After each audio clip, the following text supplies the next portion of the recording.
Call her a night. Next, we're gonna put this on somebody. Yeah. Not it. I'll just start wearing it. Give it to me. Every time you're quiet, we're gonna zap you. Yeah, just buzz everybody. Kevin's got the buttons over there. He's just like, I don't know who's doing it. I'm not looking. You guys ever played 500? Well, today we have two guys from Oregon, Butch Whitaker, Kurt Fisk, and of course Riley and I. I'm from Washington. He's from Oregon too, but we are doing another round of the podcast. I was gonna say because Live. Kurt is not from Oregon. Well, I guess Not you originally. live not originally, but Yeah. you live in Oregon, right? Yeah. Yeah. Yep. You're over Central Oregon, huh? Yep. In Bend. Ben. And then you're Butch. You're I grew up in Central Oregon, but live in the Willamette Valley by Salem now. Why'd you move from the good side? Not smart. That's what I'm saying. You kind of went backwards of what everybody does. Well, you meet a cute little blonde, and they kind of suck you in like a tractor beam sometimes. Is that your wife? Yeah. So people that don't know of Oregon, so it's like we have the coast, and we got a mountain range that goes all the way pretty much north and south of the whole state, and then we have this whole crappy wet valley. It's pretty wide. It's a big valley, bigger than what you'd think. And then we have another mountain range, and then it's Central Oregon. But most people move out of the big, wet, shitty valley because it's like, I mean, it's like a full 9 months and no sun. It's just overcast, rain. And then shoeing horses over here's in the mud. In For the that mud. all that time. It is in the mud. yeah. You just kind of get used to it. Yeah, I don't mind soft feet. Yeah. It That is. is- Summertime can be brutal. That Yeah. I do not have. Yeah. That is the best part. We got soft feet and we got no snow. Riley and I actually, we were just talking like on a pre-funk one like last time, and we were just bitching about how hard the feet have been this year, because we're just used That to the changed soft. quickly. Yeah, fast. Like real quick. We went from and all of a sudden it was like sole and frog were just popping out in huge chunks. And it's like now we're in these like super wet feet, and you gotta kind of be careful again. Yeah, And I not like be it because moving you shit out. don't got to trim so much sole out no more. Knife can Yeah. stay in your pocket for the most Yeah. part. Yep. Well, who And do we so want to is start that? with? But does that go different for you on the central part? Oh, but yeah, man, it is still dry. Like, they're still, Really? yeah. So they're still you just dry. go from dry hard to dry frozen? Pretty much. That Yeah. pretty much sucks. Yeah. Oh, dude. Yeah, it's not fun. 9 months of overcast, here I am. Yeah. We aren't gonna do. I'm not gonna get out. No, of it again. I got into the habit this year of, man, especially if the shoes are resettable, I just throw them in the fire and I get them smoking hot and bring them back to the fucking horse and give them a cook, knife, do my Really? like I'll set it on the ground and I just start trimming, go through my trim, and if I pick the shoe up and it's still hot enough, I'll burn it back on and go. But So you'll burn it before you even trim it. Yep. Just to try and soften it up. and it does, man. It makes. Is this all the summertime or difference. wintertime? Right now, I'm still doing it. all all time, Like I did it. Yeah. Damn. all times. Yeah. I mean, we will get moisture in the winter and they will soften up. But last year, we had that bit of fall, nice moisture, and the feet started to soften up, and you were able to do something. And then all of a sudden, it turned around, and it was like the feet doubled down on hardness. Yeah. Like it got dry again for 6+ weeks. So do you catch yourself like you're like, man, this foot's starting to stack. Oh yeah, Like that's where I run Yeah. into that in the summertime where I'm like, I was running into that later. I'm yeah. thankful. Towards the end of the summer, I'm like. They're looking Thankfully, long the corner is in sight. I'm Yeah. like, we're gonna get a rain, and I'm gonna get this thing still. It's going to trim it brought for back me. to reality a little bit here, because right now I don't know what's what. So, but you're not getting out of it. no. So that's where I just decided. Like, there's a lot of guys that'll carry the torches, right? And they'll torch feet Yep. to soften them up. And instead of carrying a torch, I was just like, well, I'll just heat the shoe up, and I'll even take a dead shoe and bring it in hot. It's something. It's and- something the horse already used to, probably. Yeah. That's what I've Yeah. always thought. I Yeah. don't know. Have you ever used a torch, Butch? I've used a torch. You yeah. do use it. Yeah. It depends on if it's just a trim. I mean, those horses that can blow up pretty easy. But if they're used to being hot set, Yeah. then the torch doesn't seem to bother them. Meg, Lay down. We're trying to do a podcast over here. She's got to nestle in. She does this every night. She's got to get down here in the So, corner. so we're like bad radio, but it's like we're in a wall tent at my house. This is my guest room. It's like 28 degrees outside. Yeah, inside, pretty toasty. Pretty Nice in here. We got a wood stove Right rolling. behind us, fire going. What's going Yeah. on? We got a couple dogs in here. It's a 2-dog night. It's been a fun day, actually. Yeah, You it guys has had been. the idea to build a, what did you call it again? It's a leg hold trap. Leg hold trap. So it's a trap, obviously, and me and Kurt have talked about this. Has pretty much been like, so it was funny too. We talked to Tom Willoughby on a podcast a couple back, and he talked about how him and Roy would get together and have like a hangout session, and they would talk about what they're gonna make and like to call their shot, and they go to making it. Well, it's like I moved away from my hometown to Salem, and not long after I moved there, Kurt moved like a 10-minute walk away. Yeah, we were only a few blocks away. Yeah, he was close, and so like he just randomly got a hold of me, see if we wanted to hang out. So Kurt came and hung out at my house, and like I had a little shop, like a tiny little 1-car garage shop, and like even then he would just come over and we would just screw off. Make things. We'd make a rant, and not even just horseshoes. We would just like, man, I saw this on the internet. Let's try to make one. Yeah. And so we just like try to figure out how they made it, and we try to. It's like even like then when I moved here, Kurt moved to Central Oregon. He would travel over, and like we would just have a whole day or two of just trying to get a project done, and each one of us would make one, and then we'd torture test the crap out of it. Like we'd make like a little axe and like go after it. Yeah. We'd make machetes or something and go we've after it. had all kinds of fun projects because we made that wrought iron rasp for for my landlord's wife. Yeah, and then we learned a bunch on that. It does not like to be cut. No. No. We just wanted to randomly delam found that piece of wrought iron too, and we're like, let's just start folding it. Yeah. Then we built some Lim Ray style choppers. Yep. That was a blast. Big old rasp ones. Yeah. Yeah. And that's so then Kurt, like this weekend we were all planning on getting together, and Kurt's like, dude, we should try the leg hold. Yeah. Like we should try the trap, because like those traps are old school anyways. Like it was definitely and it's all pieces. A blacksmith came up with it. Yeah. Like some dude came to a blacksmith. I almost Absolutely. guarantee. Like it's like the coolest thing about being a blacksmith sometimes is you like see an item and you're like, I see how this came about, because this guy was like, how can I appease my client as quickly as I can, get their cash. Like I feel like hesitant of saying that, but it is what it is. It's a job. It's why we do it. If not, we'd be fucking off. Yeah. And so he's like, man, how can I get this done?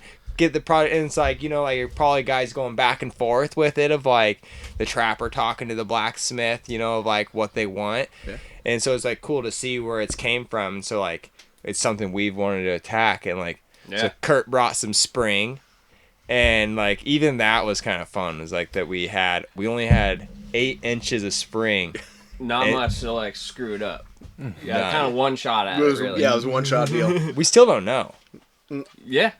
Or did you? Is it still in the oven? So I pulled. Yeah. So we took the 8 inches of 3/4 inch round before we get too far. For an hour. So we took the 8 inches of 3/4 round. We drew that thing out to 24 inches of 1 by 1/8, and then we cut it in half. And then we made 2 springs from that, and these springs have like 2 punched eyes, and then kind of tapered from the eye to the middle, so it's widest in the middle and folded in half to be a spring. And so we hardened them, and we put them in the oven for an hour, and I pulled them out. And they had decent color, but it's like when metal's gray after you harden it, that like kind of like it's like brittle, like it's hard, dude. Like that gray, like the gray of your microphone, or like there's like a Coors can. You're like a ship slate gray. You're like Battleship gray. That's granite. That's bad news bears right there. Like I don't know if it's bad news because we pulled it out of the oven. Me and Kurt did, and like, did it change color at all? No, a wee bit. It was still pretty gray. It was still pretty gray, but it was. Guess we'll find out. It flexed a little. It did flex. I didn't push it. Because it was still warm, right? Yeah, not even that. I was like, most things you can get away with a double temper. Okay. 2 1-hour cycles at 500 would be pretty good. I'm usually a guy that's like, let's just go to straw, Right. and then we're good. But you can't get to straw 'cause you didn't grind it. You can kind of see it on the slag a little Oh, you bit. can? Yeah, but it's like, I mean, it got to above a straw. It was past a straw. Once you start to get above a straw, you can start to see that purple. You see it in Coming there, through and it. so like that's Yeah, I like see. like that axe I posted the other day. You kind of see that brassish color on the forge part. Yeah. That's that temper coming Yeah. through, and it's like I could kind of see it, but I was like, I'm just gonna double temper cycle this to be sure. It might be a touch softer, but I think it was a touch hard in the first part, and I think that might have been a little bit is like. I don't like screwing around with oil, hardened steel, but I dunked it in some pretty cold oil. Trial by. Yeah. Well, if you have, fuck, it's only. It was 20 it was degrees out 20 today, degrees in 28 the shop degrees, when 30 we degrees. dunked when we hardened it. Yeah, Yeah. we probably could have maybe warmed that oil up a little bit. YOLO. Trial by fire. Yeah, I didn't even think about that. We only had one 8-inch like, piece, yeah, but it's like, so like I could see that happening in his old shop, but that guy only had one piece of steel to like get Had the to make it springs work. made, how to make it work. Yeah. And so we made that. We made the springs. We made a frame for it and everything. And then Kurt and Gavin made some I tried making the chain, some jaws. but it didn't go so well. And you hit the realization It's gonna be a lot of work. a lot, and the chain could be the final factor what makes us keep our trap that we made. I don't want to be the weak. I would be the weakest link in it. Oh my god, he's like, man, you're connected to the I just earth here. Gave up on that idea, and then I'll just like stick to the film in the process. And old Butch swung the sledge through the whole entire thing, Yeah. kept us on the straight and narrow, Yep. letting us know when we should not be doing Yeah, that something. alone was a bold strategy on your guys' part. No one got hurt, so we're thankful for that. We're good here. We're No all tools good here. exploded. Yeah. That was our day, pretty much. We like attacked the trap. We got all our parts made. And we're pretty much ready for assembly at this point. And now we're pretty much might be ready for a dog wrestle. It won't be much of one. Yeah. I got my money In on the tent. I got my money on Bear. Meg's getting old. She's warmed up now, so she's moving Shit. around. Meg- Feeling frisky. She's spry. Yeah. She's all spry. Meg's getting. Don't fight by me. I don't care about either one of you. Meg's been spending the whole day getting argued at by my dog. The old puppy just been barking. I at got her, the little chasing hound her dog around. that's just been had Meg bayed up all day. Oh yeah. He's just been relentless, which has been okay because Meg, my old dog, as soon as Meg would get to my house, Meg would let my dog know this is her domain. And they would immediately fight, no matter what. Yep, they'd Every fight, time, as and soon then as they see Meg each wouldn't other, let Tracy out of the fight. house Oh man. Yeah. the whole time. She's And like, I'd as soon keep as Meg on a leash. And Is she normally aggressive? yeah. Yeah. I don't care what Gavin's about to tell you. certain That's not a nice dog sometimes. So then I stepped up and I got a Gavin hound loves dog. her. Gavin loves her so much. But there's other dogs where she doesn't give two shits about. Like Exactly. Sayo barked all day around her. She didn't give she two knew. shits. She's like, this dog's too quick. Yeah. He's And then fast. He gets my these. girlfriend's dog.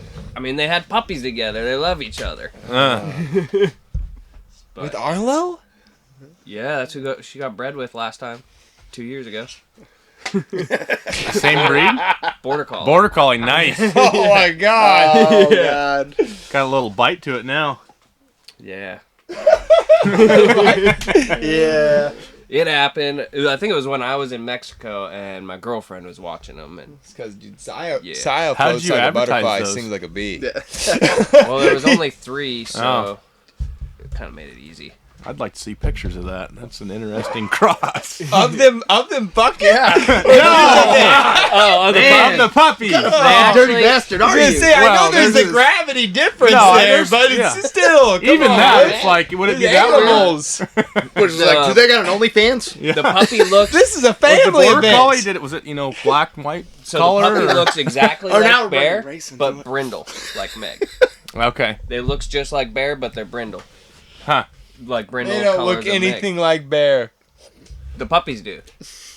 No, they look just like Bear, but they're brindle. Meg. Hey! Hey, Here we go. Meg. Get up there!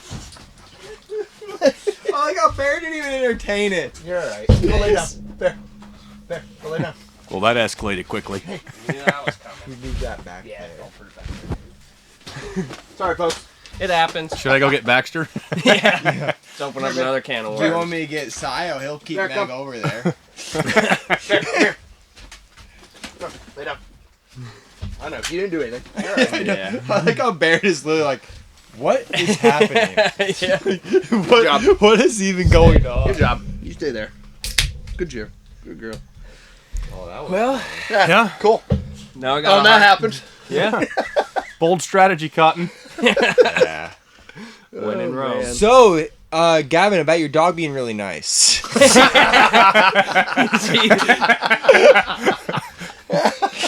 Yeah, I guess we The more you fuck around, the more you find out, you know? fuck around and find out. Yeah. Gosh. Yep. So, She has her days. She has her days. Butch, then you have been into probably get a little, let the people know who you are. Yeah. How You go to like shoeing school, right? yeah. Yeah, I do. So I started shoeing about 13 years ago. My brother started Oregon Farrier School in 2005. Bo. Yep. And I bought it from him in 2015. And it's Oh. I been wondered how you had taken over because I remembered like Bo was doing it, and I wondered how you would take it was a over. hostile takeover. Yeah. No, You put a my- knife my- to his throat and be like, give it to me for $10. That's it. $5 and you're out, man. No, he moved to Central Oregon, had his family, and just kind of drifted away from the school. And it was pretty fitting for me to, well, I don't know how fitting it was, but for me to step in and take over. And it's been kind of a journey since figuring out what the best. Do you enjoy it? I do, and it's frustrating. Like it's What's the hardest part about running a shoeing school? seeing people not succeed. Really, Yeah. I mean, we've all been through some sort of learning process in this trade, and it's When you're giving them all you can do, but it's just like a matter of like they're not able to physically do it, or physically do it, not able to understand it. You know where you are as an instructor, as far as how much you can give them with how much knowledge you have at that time. A lot of it, but yeah, I think physically and mentally, it's a tough game to learn. Yeah. You know, and most people have to have a pretty strong Gotta be mindset able- to succeed. to teach, right? Have the patience to be able to teach. Yeah, right? patience is not hard. I mean, when you're out with an apprentice, like I have less patience with them because I'm trying to get through horses. Yeah. Where when I'm at the school, I'm there for the students. Like Right. we're obviously trying to get through horses too, but it's not the same tempo as shoeing horses. Well, it's good that you're able to Decipher. decipher between the two of when you got your horses that you're working on, and then you got the school's horses. Yeah. Yeah. You know, that's But pretty good. no matter what you're working on, you got a time limit. You know, Yeah. ain't no horse want to be there They're for a live animal, yeah. right? Yep. How long then had you been shoeing horses when you took over the school? When I took it over, 2015. So about 7 years, then 8 years, No, it had been 6 years. 6 years. Yeah. 6 years in. So was that? Had you already been working at the school before then? For a couple years, yeah. Okay, so it wasn't then a big change. I mean, yes and no. It was a big change. What was probably the biggest changes then? Well, one, teaching the lecture. So my brother's taught for a couple years, and it was a huge asset to just have him there and help me kind of get started and get rolling.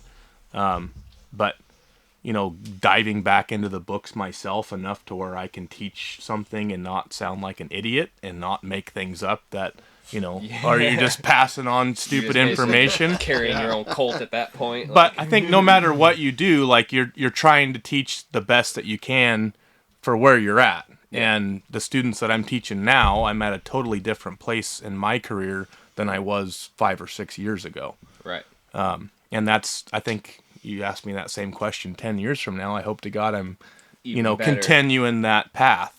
Right. Yeah, because it's a weird probably position that you're in. It's like, and I don't know if other teachers are in it as much like this position as much as you are. That you became a teacher early enough, and also it's just our trade, the nature of our trade. They're like, you're learning still a lot. Do we ever stop? No, I mean, so it's in super reality? hard. So how do you, is that super hard to manage? Of that's hard. And I probably left that too open. Sorry. I As you're learning for yourself. well, it's when I'm learning, right now, currently, or just in my time, if I'm never that confident in what I'm saying, because I'm like, man, I could be wrong. I'm gonna be wrong. Yeah. Give it 6 months, I'm gonna tell you something different. Yeah, I'll figure But it it's out. right now, I need to sell this to you to where you believe in it enough to try to have confidence, especially something as early as you have these people. They don't even know there's that difference in the world right yet. or wrong. I just teach my students that I'm not trying to make a bunch of Bopsy twins of me. I'm telling you what I know and the best that I know now, but go out and ride with other people. Go out and get involved with other people. And if they explain to you something that I explained different and it makes more sense, go with that route, Yeah. And then vice versa. If you go out with somebody and you're like, that's a joke, man. What is that? Well, Don't say anything to them, but know that and start creating you as a horseshoer. Yeah. I mean, we all have this general path, right, that wants to guide us to the best possible job that we can, hopefully. Yeah. But I can't say this is the God's set truth. in stone and you have to do this. And I think when you give them that mindset, they're That's a good open way to of going learning about it. after they leave school. Right. Yeah. But I like that. I'm with you. But no one can argue that the military, the U.S. government, trains people probably better than anybody else. And they do that by selling you on the cause. Right? You are a full believer. This is the only way. This is the firm basics. These are the bottom lines. I agree with that. And so it's because it's I hate to but where I went to school, that was a little bit of the route, was they taught you these firm, hard lines, and it's well then I still catch myself well, that's the you have to do that. Yeah. You can't not stray from that. Right. And but it's how do you try to do that as a teacher and try to teach them at the same time? There's other ways. I think the basic fundamentals of horseshoeing as a whole are somewhat simple. Yeah, I agree. And the not one thing necessarily that gonna I've change Simple to understand, hard to accomplish. Sure. Yeah. But I think that as a school, the worst thing, so our program's 10 weeks, the worst thing that I could do to students is teach them all these therapeutic shoeings and all this radical stuff when they don't know how to simply do the basics. Yeah. And teaching the That's- basics yeah. alone, that's horseshoeing. Yeah. A horse comes to you with the problem that you haven't worked on. I go to the basics first thing. I don't try anything radical. And then from that point, if that's not working, then you can try something different. You're giving And- them a foundation to be ready to go work Yeah. for somebody Yeah. and start their career. Yeah, I mean, it's a 10-week course, and I tell them not to expect to be an expert after a 10-week course. It's just And how can you be? not going to be there. I'm Yeah. 13 years in, and I'm still an idiot. Yeah, I'm still learning myself. And that's so crazy to think too that it I remember being in their position and thinking 10 weeks, that's a long time. Mm-hmm. And now in my position, I'm 10 weeks? That's God nothing. dang, that's no time. I gotta hurry. nothing. This is man, when someone tells competitions in 10 weeks, oh my jeez. I don't even know if I'm gonna be ready. Oh, that It's is- looking back, I went to shoeing school for 2 years at college. that's you pretty know. rare though for shoeing. Yeah. In America. In America, it is, yeah. Well, I mean, Chris Madrid was saying he went for 2 years, Yeah. right? Yeah. At Tucumcari. Yep. And I didn't know that was a 2-year program. I was shocked to hear that. But it was pretty cool though, as a whole 2-year program. I mean, it wasn't shoeing you don't get as much, I think, as you guys do a whole day of it, where we did it from 8 to noon, and then it was classes after that type deal. Mm-hmm. But yeah. So your shoeing class was just 8 to noon. Of physically shoeing. And then it would be lunch, and then forging, and then we'd have our other classes So even before that, there would be like a 7 a.m. class where you'd get like a credit for business math or something like that. And then you do like equine biology. That was a credit. And each quarter it would change, But at the time, like thinking about it, like 2 years was a long time. Yeah. And they were probably thinking like 10 weeks is a long time now. Oh, yeah. Especially it's hard because you want to get into a job where you can immediately start making money because everything is so expensive these days. Mm-hmm. And it's hard to like tell young people that are trying to get into a trade, like you need to like learn a lot before you can expect to be making a ton of money. Mm-hmm. Right. And Oh my gosh. I get a lot of people that come to me and be like, well, how do I get good? And it's like lots of work. Put like the you have time to in. do a lot of time, do it a long time. That is one of my favorite things of this trade. Is it just takes time. You just got to do shortcuts. Yeah. You get out of it what you put into it. You can't have and it's like there's something that's like I didn't grow up with a lot of money, so it's like because you have these random kids that it's like they could come into a sport or something, and like they kind of buy their way into it. You know what I mean? Like they buy the real nice equipment, buy like this or that, and it's like they kind of do good. It's like, but it's like then I found like wrestling was like. No, you couldn't buy anything into it. No. That's The dude all had to on grind yourself. into Your singlet That's is all not on going to yourself. make you better. No, it was like, man, you could have the best wrestling shoes possible. Did not matter. The dude in Still get socks pinned quick. might still beat you. Yeah. Like, it was just Walk off the mat with your shoulders down and yeah, sad. man. It was like horseshoeing's the shoes. same way. Yeah. It's like it doesn't matter who is your dad, who is like what hammer you're swinging. Nothing. It's like you have to just work. Yeah. But I mean, we're kind of witnessing that right now with like Craig and Bodie. Bodie's putting in the work and he's whooping ass right now. it does not matter. Like Yeah. no one like when it gets judged, no one knows whose shoes are whose. Yeah. It's sweet. Yeah. Cool to see. It is a cool thing, but it is hard, I think, for kids that are in school to be like, you just gotta work. Yeah. Where they're like, how do I pull a clip better? You just got to pull You a gotta lot of pull them. a lot of clips. Yeah. Like this is just gonna suck for a while. Yeah. Scott Like- Scott Norgard, I rode with him a fair amount after I went to shoeing school, and I was trying to prepare for my CF, and I asked him that same question. It's like, your clips are perfect every time you do it, or to me they were. And I said, how do I get there? He said, you see that 50-gallon barrel?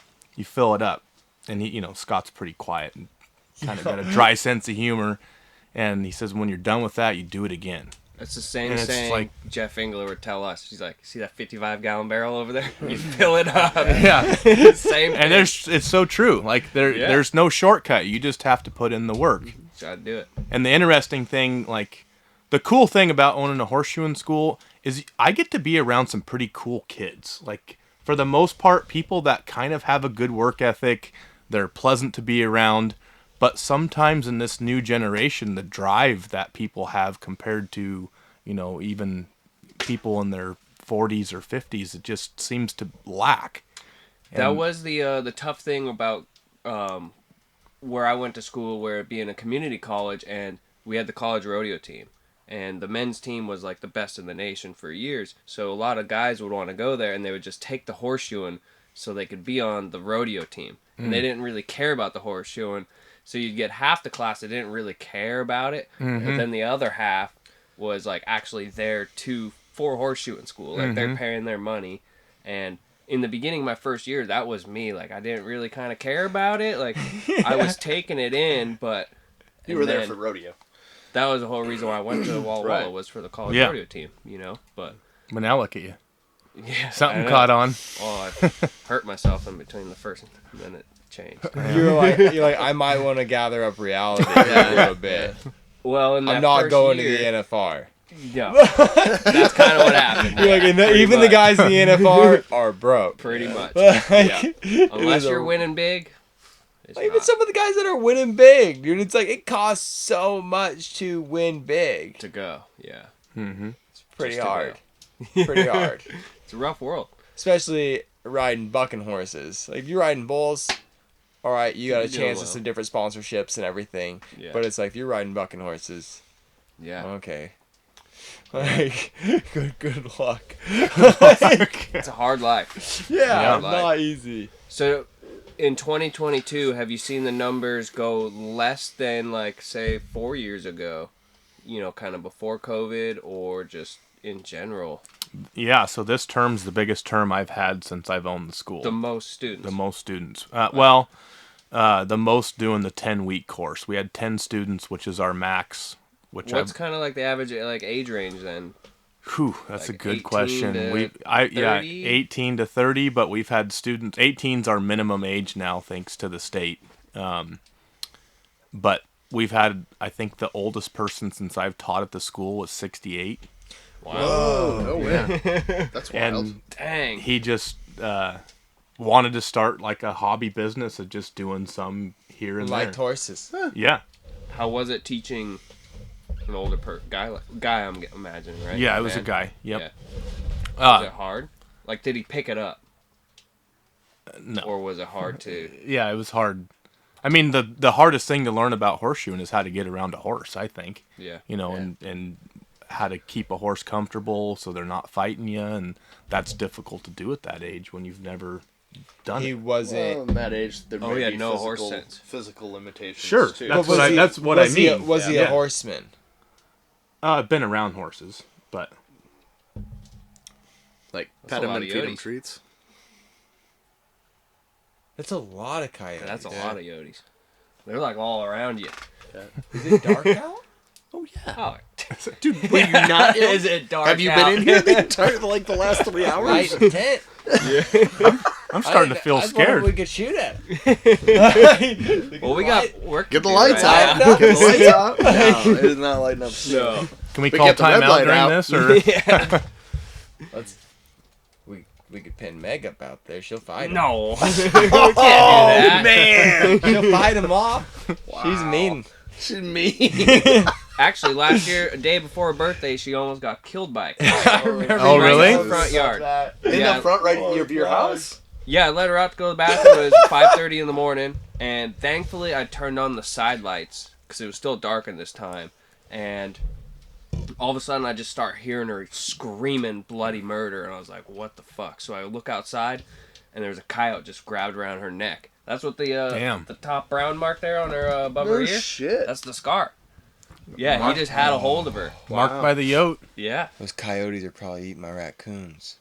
in the traps. Yeah, they like to do that. There ain't, by the sounds of it, there ain't gonna be a whole lot left of the raccoons. Too late now. So sad. Damn. Oh That was a man. bummer. Bummer. And now that's what's happening. That's not what's happening. I'll just tell myself it's not what's happening. So, do you like? Was the 68-year-old guy? Was he trying hard though? Oh yeah, That was Yeah, probably like, the hardest part. he was there, like, and he did okay. Like, He's probably it was probably frustrating because he was probably like trying harder than the 19, 20-year-old, but doing worse. yeah, it just depends. You get 19, 20-year-olds that have all kinds of try too. But then you get some. You know, you get some that have none. That they're like, why'd you even come? Yeah. Why are you Yeah. wasting your money? I mean, honestly, Because not their money, I bet. probably not. Yeah. That's one of the rough. hard things about going to a trade school is there's, you know, you can go to college and spend $100,000 and get all kinds of loan, but when you go to a trade school, it's not accredited. There's mommy or daddy or you saved your pennies. Like Someone had there's to pay. you can't get government funding for it. There's occasional grants and different things depending on your county or where you're at, but yeah. Most of the time when somebody puts in little to no effort, they didn't write the check. Yeah. That's crazy. And there's like probably no way for you to know that or correlation besides them saying it or like. You can see who the check's Yeah, name is on. That is true. Yeah. That you, is you true. don't. You're not going through an administrator. Right. Yeah. So You're it is true. That is true. Like, but it's like that would be a very interesting thing to know for sure. Of Mhm. like what the correlation. So it's like Might be an interesting statistic to keep a track of. Yeah. it would be. It's a good idea. And it would be almost just like tell them even beforehand, just almost challenge them, be like, most of the people that didn't write the check for this tool end up leaving. So prove yourself wrong here today. Yeah, Do you that's a get good idea. quite a few people that drop out before, or no? Or they stick with it for the whole... Yeah, it's interesting. Both. Both, yeah. It I seems mean, like horseshoeing school dropouts are pretty common. Yeah. But it's Like, we interesting. find out it's like this isn't easy. You can accommodate somebody that's just barely floating by, or you just ramp past where they're at. Like, you're either going to stick with the program or you're going to get left behind. And it's hard because you care about the people to an extent that, you're teaching. But if you're going to make it as a horseshoer, you either got to stay up with us. I bet there's or... some of them you don't care about that you're like, you fucking annoy me. Oh, yeah. Suck the air out of the room. Dude, Yeah. oh my gosh. I mean, It's we get just- that just going to a clinic or something. Like, Oh my gosh, dude, Yeah, that's you'll always get the guy that wants to suck the air out of the the room. best clinic that's I've exactly ever been what to. Andrew was saying. Freaking Scott Davidson, Always. the first clinic I went, one of the first like cool clinics I went to, dude. He gave the guy his money back on like halfway through the first day and asked him to leave. Yeah. Here's your money back. You're I have slowing the heard whole, that about He's like, Scott. you're slowing the whole group. You're slowing the whole group down. Nice. We'd like for you to leave. Well, it was like when we had that clinic over at my place this year. You told the exact same story. Mike started the clinic and he goes, "Look to your left, look to your right. One of you won't be here by the end of the day." Mike was pouring the colds to everybody that day. Dude, he was. It was fun. Is that Mike Poe? Yeah, Yeah. Mike Poe. Look to your Well, from what we hear, he has made somebody cry before too, right? Yeah, he did. It I'm was sure he's made multiple people cry. good. That's awesome. That was fun. That was a fun clinic, and I'm sure people like probably didn't know how to take the clinic at some points in the time because I was kind of like I was having a good time, but I was asking a lot of questions and I was challenging Mike on every corner, Yeah. and not challenging him like because I like obviously I know like Mike is like I respect the shit out of Mike, but I was completely like. Well, I don't know about that. What do you think about this? Like, I do my normal shit that I do. And just like, I'm sure some people are like, God damn, this Riley guy's got to shut up. Somebody's like, that was something I learned from Craig. I think Craig is one of the best clinic attendees you could have. Yeah. Because you'll be in the middle of doing something and you'll be like somewhat lost in what you're doing. And Craig will ask you, well, why'd you do this? yeah. He knows exactly why you did it. trying to It's just not even steer the somewhat ship. of a question. He just wants you to explain it. Because everybody else he knows like something just happened that is very Important. important. Yeah. But nobody quite knows exactly how to ask the question. Nobody knows how that works. Or they might not even know. It's like today. Right. Today we like to warm up Yeah. when we started the day. We did like, all right, we pulled a pattern out and we were each just going to make a roadster to the pattern. And Butch was making a caulking, and it was pretty funny because like for the most part we all made our wedge first on our roadsters. Mm-hmm. Butch is just like sorry Butch. Butch is fine. the least experienced of the forging horseshoes in our group that we had today. Butch made his wedge almost Faster than all three. his of us. wedge Yeah. came. Two heats. His And wedge it was- came together. Yep. It was sweet. It Yep. had mass. It was there. Height. It was. He could do whatever he wanted with the damn thing. It was Yep. locked in. Yeah. Then came the caulking, Oh, and the caulking, and it was just like you were doing everything with your hammer hand. It was just the tong hand was whipping your ass. yeah. The tong hand whips everybody's ass on the The caulking. smart hand, right? It is, and it's like, but it wasn't until I was able to point out to you like what was going on with your hand, where it's like in a clinic sometimes you just aren't watching that. You aren't watching the dude's tong hand, and that's not anything that anyone's usually gonna point out when they're doing a caulking demo, of like pointing out that is like what Butch was doing is Butch was trying to see what was happening, so he's looking over he's like he had his head over one shoulder. Well, in return, also, he was turning his tongs away from him so he could see the shoe. Well, that was making his caulking be twisted. Yeah, and I wondered why the previous several roadsters have all been twisted. And it's like, you're like, man, I'm hitting it right.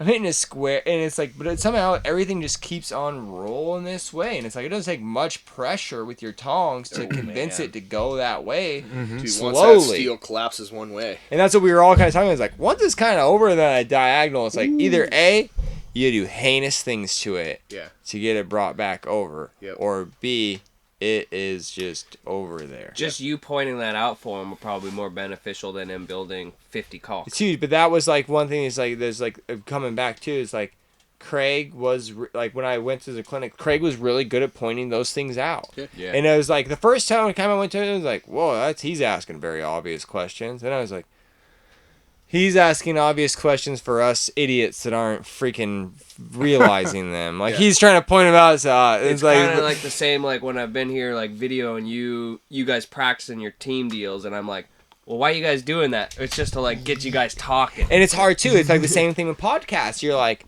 well, tell me about this, and it's like you might know the dude.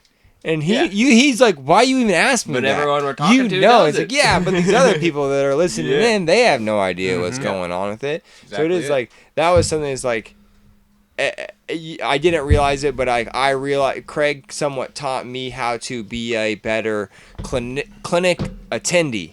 Yeah. Yeah. Like it was, of like ask questions, of like bring things but up. you're asking appropriate questions. You're moving the clinic forward. You're bringing everything Hard up. to You're know. You're Hard to know. You're bringing the water. You're bringing the watermark up. It right? is. Yeah. You're not. I try. Like I thank you for that, but it's like Because there are. People, I know what you're getting to. There are people that will ask questions at clinics, Oh my god. and they already know the answers. There's just two bad questions. There's It stupid like is. you doing a half face blow there. Oh, Obviously, yeah. I'm doing a half face blow, idiot. Like what do you think I'm doing? It's oh look how smart I am. I'm going to ask you Yes, that question. that's what it is. Oh, dude, that is sucking the air out of the Bingo. room. And I bet you being a horse, like I bet you got that student. Oh man, That he wants to suck your butthole so bad, dude. He's just It like is Oregon. Oh, so you Yeah, know. yeah. He's like, oh hey, did We you see are in him Oregon. doing this? And you're like, yeah, obviously I see him doing this. Shut up, Billy. You just walk away. You don't answer the question. It's like you can stay there looking stupid because everyone else understands the answer to your question before you asked it. So Like, you want I a got- pat on the back? How cool is it though when you start explaining something, especially to like a student, and all of a sudden you get such a better understanding of what you were doing? Mine, go for it. Okay. It's Isn't very that- cool. dude. Isn't that the like? I think that is one of the coolest things about actually helping people, though, is all of a sudden like we spend so much time by ourselves in our shop and doing the same things, and then all of a sudden it's like we have to explain it to somebody that doesn't really know what they're doing, and then all of a sudden you're in the back of your head as you're doing it, you're like, holy shit, I understand why I'm doing that now. Like, you know what I mean? Or Like the other that. way. Or Like, I understand. I don't know what I'm doing. Oh yeah, absolutely. That Like hits I me got, hard. I got, I I gotta be better, I honest. better sort that out. But I Yeah. do find there's Somebody like, last question. I'm like, dude, there's times where I'm like, when I'm I don't verbalizing know. something, all of a sudden it's like, oh man, like I've done it. yeah. You know, you do it, but you don't actually know why you're doing it. That's what I want to say. I think something about like, I think there is something to the dudes that got opportunities to be teachers. They are in a very good position to be great competitors. Yeah. They really are. Yeah, but you got to put in the work. You do. You do. It has to be Because there. Yeah, absolutely. It's easy to be around kids. Yes. And you're top dog, right, of the kids, and then you go and get slapped. That's happened to me this last year. I went and rode with Jesse Wilson a couple times, and I was dumbfounded. You've been Like, coming around a bunch. It's Yeah, been well, great. because I didn't. Honestly, since I passed my journeyman, it was one of the best things I did and the worst things that I did. Because I plateaued for 5 years after that test. And then I went and rode with Jesse, shoeing horses and then working in his shop. And I was dumbfounded how far behind him I was. And it was a huge eye-opener Why to do you me. think you plateaued after you got done taking the test? I mean, Do you feel like you Well, not- accomplished something and you were like complacent? I don't even, yes, that, but it wasn't like I passed the test and thought I was top dog. I've never been that type of person. Or you just I got- believed you got it done type situation? Yeah, I got it done, and I just didn't, like, maybe see another path to go, you know. So you completed a goal, and I Well, you guess completed the goal that we consider the highest in the right now. I mean, besides going on to get your TE or your forging endorsement. Yep. In the States, that's the journeyman's kind of the watermark, right? Like, right. Yeah, like something that to me. I like the word journeyman. you know, it's the journey along the way to become that. And actually, it's something that I realized, like, when I took the test and, like, got it done, like, I really still felt like, okay, I can do this, but, like, I'm still not the greatest out there. Like, there's a lot more I still have to go do.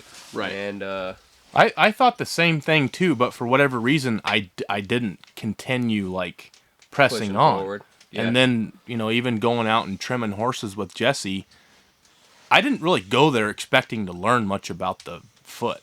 Like, I kind of thought, you know, in my head that I had it pretty well figured out. Well, he's changed or taught me some things that were just like dumbfounding, eye-opening things to me that, you know, as far as how to trim the bar or, you know, even shaping the foot. There's just been so many things that's like, holy smokes, you just wasted 5 years, you know, not getting better. And then going from that to being in the shop with him, I was slapped again. Sometimes that's all it takes. No, right? but it's good. It's good to be around people, and that's what I push my students to do, is be around people that are better than you all the time. Otherwise, you just isolate yourself, and you stay on that plateau. How's the saying go? Isolation is not good for you, basically. Yeah. Like, That is definitely the same. Isolation, yeah, it's real bad. Yeah. I'm trying Craig to think of says what it all the time, Yeah. but I know what it means. But yes, Isolation is the biggest detriment. yes, To to the the farrier, downfall yeah. or whatever. Yeah. Other words, I just went outside to pee. Cold. Oh my gosh, dude, it is a wall outside of that canvas. It's cold. And it reeks like dead deer out there. Outside? Yeah. Wonder if they got a deer. They probably Yeah. ran something down. It smells pretty wonderful fresh. Yeah. Like, you know, Nice, that just nice. Yeah, nice guts. Yeah, because on they're the pretty trail. quiet right now. warm, Yeah. warm blood. Yeah. Yeah, it They're- simmered down they're quick, didn't it? feasting, yeah. Feasting. They're feasted. Let each other know. Yeah. Man. Right on. Wow. Riley's just jonesing to go out there and be shooting them suckers. What about for you guys? Like, what keeps pushing you? Dude, it's gonna sound fucked up, right? It's like Send it. I just don't want to suck. Yeah. I just, dude, like I like me and Gavin were kind of talking about it the other day. Gavin is like, well, I'm glad I was able to keep he was talking about his shoe. He's like, I'm glad I was able to keep up and do this. And I was like, I told him, I was like, the biggest reason I practice is to keep up with my mouth. Yeah. I open my mouth a lot. Yeah, you do. I do. I'm like, and I'll be like, man, this is where you lack, this where you lack, this where you lack. And I try to let everybody know, it's like, this is what I'm saying in my own head. This is what, if I look at, like, and like, I try to, like, he's like, Gavin's in a group chat with me too. Mm-hmm. Kurt, that's why the only reason probably me and Kurt are still friends is Kurt's like can handle critiques so well. He'll hand me a shoe and I'll just like blow through it, and then we'll go practice it. And it's like, but it's like, you're in a group chat with me, and it's like, I'm probably the first one to respond. Yeah. Usually when someone puts on a thing, and I'm like, and I rattle off everything that's wrong with it, and I'm not good about telling you what's great about it. Yeah. But I'm just looking at it, I promise, I'm looking at it as if I'm looking at my own shoe. This is how I look at my own forging. And it's like, always easier to find the good things about it. It's always harder to super find easy, the hard super things easy. about it. It's right? like, I So- swear, like, one of my probably favorite people ever to show shoes to is sometimes Craig, a little bit. Like, Craig is like really philosophical. Like, you have to have the right vocabulary to understand what Craig's spitting at you. Yeah. I don't know about that. Someone said it. Someone said it a while ago. It's like, they're like, you ask Craig about about your outside branch, and he's like, well, it's kind of like walking the dog. You gotta walk the dog all the way around the block, not halfway. And it's like, that's Craig, and I don't know that's what the how fuck my. that means. But I do. Yeah. That's how my mind works. It's You like, better so you better get out and around that corner. yeah, it's like my mind gets that kind of weirdness. It's Yeah. like I know. I'm really. Yeah. It's like you probably think that sometimes when I give you critiques, you're like, well, I don't know what he just I said. gotta think about it. You're like, I gotta chew on what Riley just I said. gotta, like, ponder. It's like ducks landing on a pond. Yeah, That's why I don't make like eye contact, because I'm like yeah, thinking about it. Yeah, I'm trying to I get it. comprehend why and you're I'm telling just me throwing at you you're what saying. I'm thinking. Like, Oh man. but It's not that I'm like trying to like not listen. It's like, okay, I'm trying to like figure out what the fuck you just meant. So when by you're that dude that's spitting that at people a lot and being that person, and I've been that person, like, I hate to say it, since I got on Facebook, I started commenting. Mm-hmm. It's like, man, anybody can comment. You're posting, I'm commenting. Mm-hmm. And it's like, Yeah, it says comment here. I think, here I am. I got an opinion. What's on your mind? Let me tell you. Yeah. Like, but that pushed me to try to back my shit up. So it's like that pushes me really hard. Of like, I'm gonna tell you what's wrong with your caulking. You don't want to be Tyler Mann. But no, Nobody wants to be Tyler Mann, dude. I don't know. Something like that. That's a dirty word. One thing I wish Facebook did, so you got all the options of like the smiley face, sad face. I wish they did a thumbs down button. You know, It's there. It's just in your emojis. Yeah. Oh, you gotta leave the comment to put the thumbs down. Yeah. Yeah, that would. Yeah. It's like people like it's pretty quick in our trade to like find like the negative Nancy's, you know, or who the commenters are. Mm-hmm. Of like, you know, I'm just gonna like call it like right now. You got Graham's side. Graham is old school from England, and it's like I don't know Graham's whole story, but it's like dude's pretty traditionally trained, taught at Hereford for a long time, and it's like probably knows what's going on, right?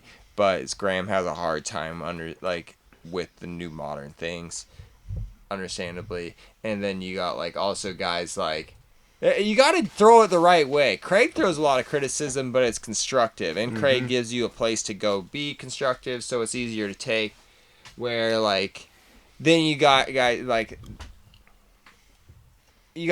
Quick that'll come on things, and it's like that's hard for people to take. I enjoy it. It's a preferred theory, you know, of how to take it, but it's like the negative people are easy to recognize. Right. I'm the negative guy sometimes on there, but it's like in a positive way, right? Try Like to you're be- not try to trying be- to text you're is not trying hard. to just bury the person. Text is hard. You're trying to actually criticize what they did and make them better. Somebody said it the other day, and I was like, I got added to this somewhat local farrier group, and the guy was saying like, oh yeah, these old time farriers would get together all the time and have breakfast once a month. Mm-hmm. And part of that theory is it's really hard to talk trash about the guy that you're gonna see next For week. sure. Absolutely. Damn straight. Yeah. And it's like, I think we fucking forgot about that shit. And it's like, it's something though about like a WCB that I really enjoy. You're No gonna one's see that straight person. talking trash to you that's coming to a WCB and like running around. It's like, we're gonna bump into each other. Yeah. This is gonna be awkward. Yeah.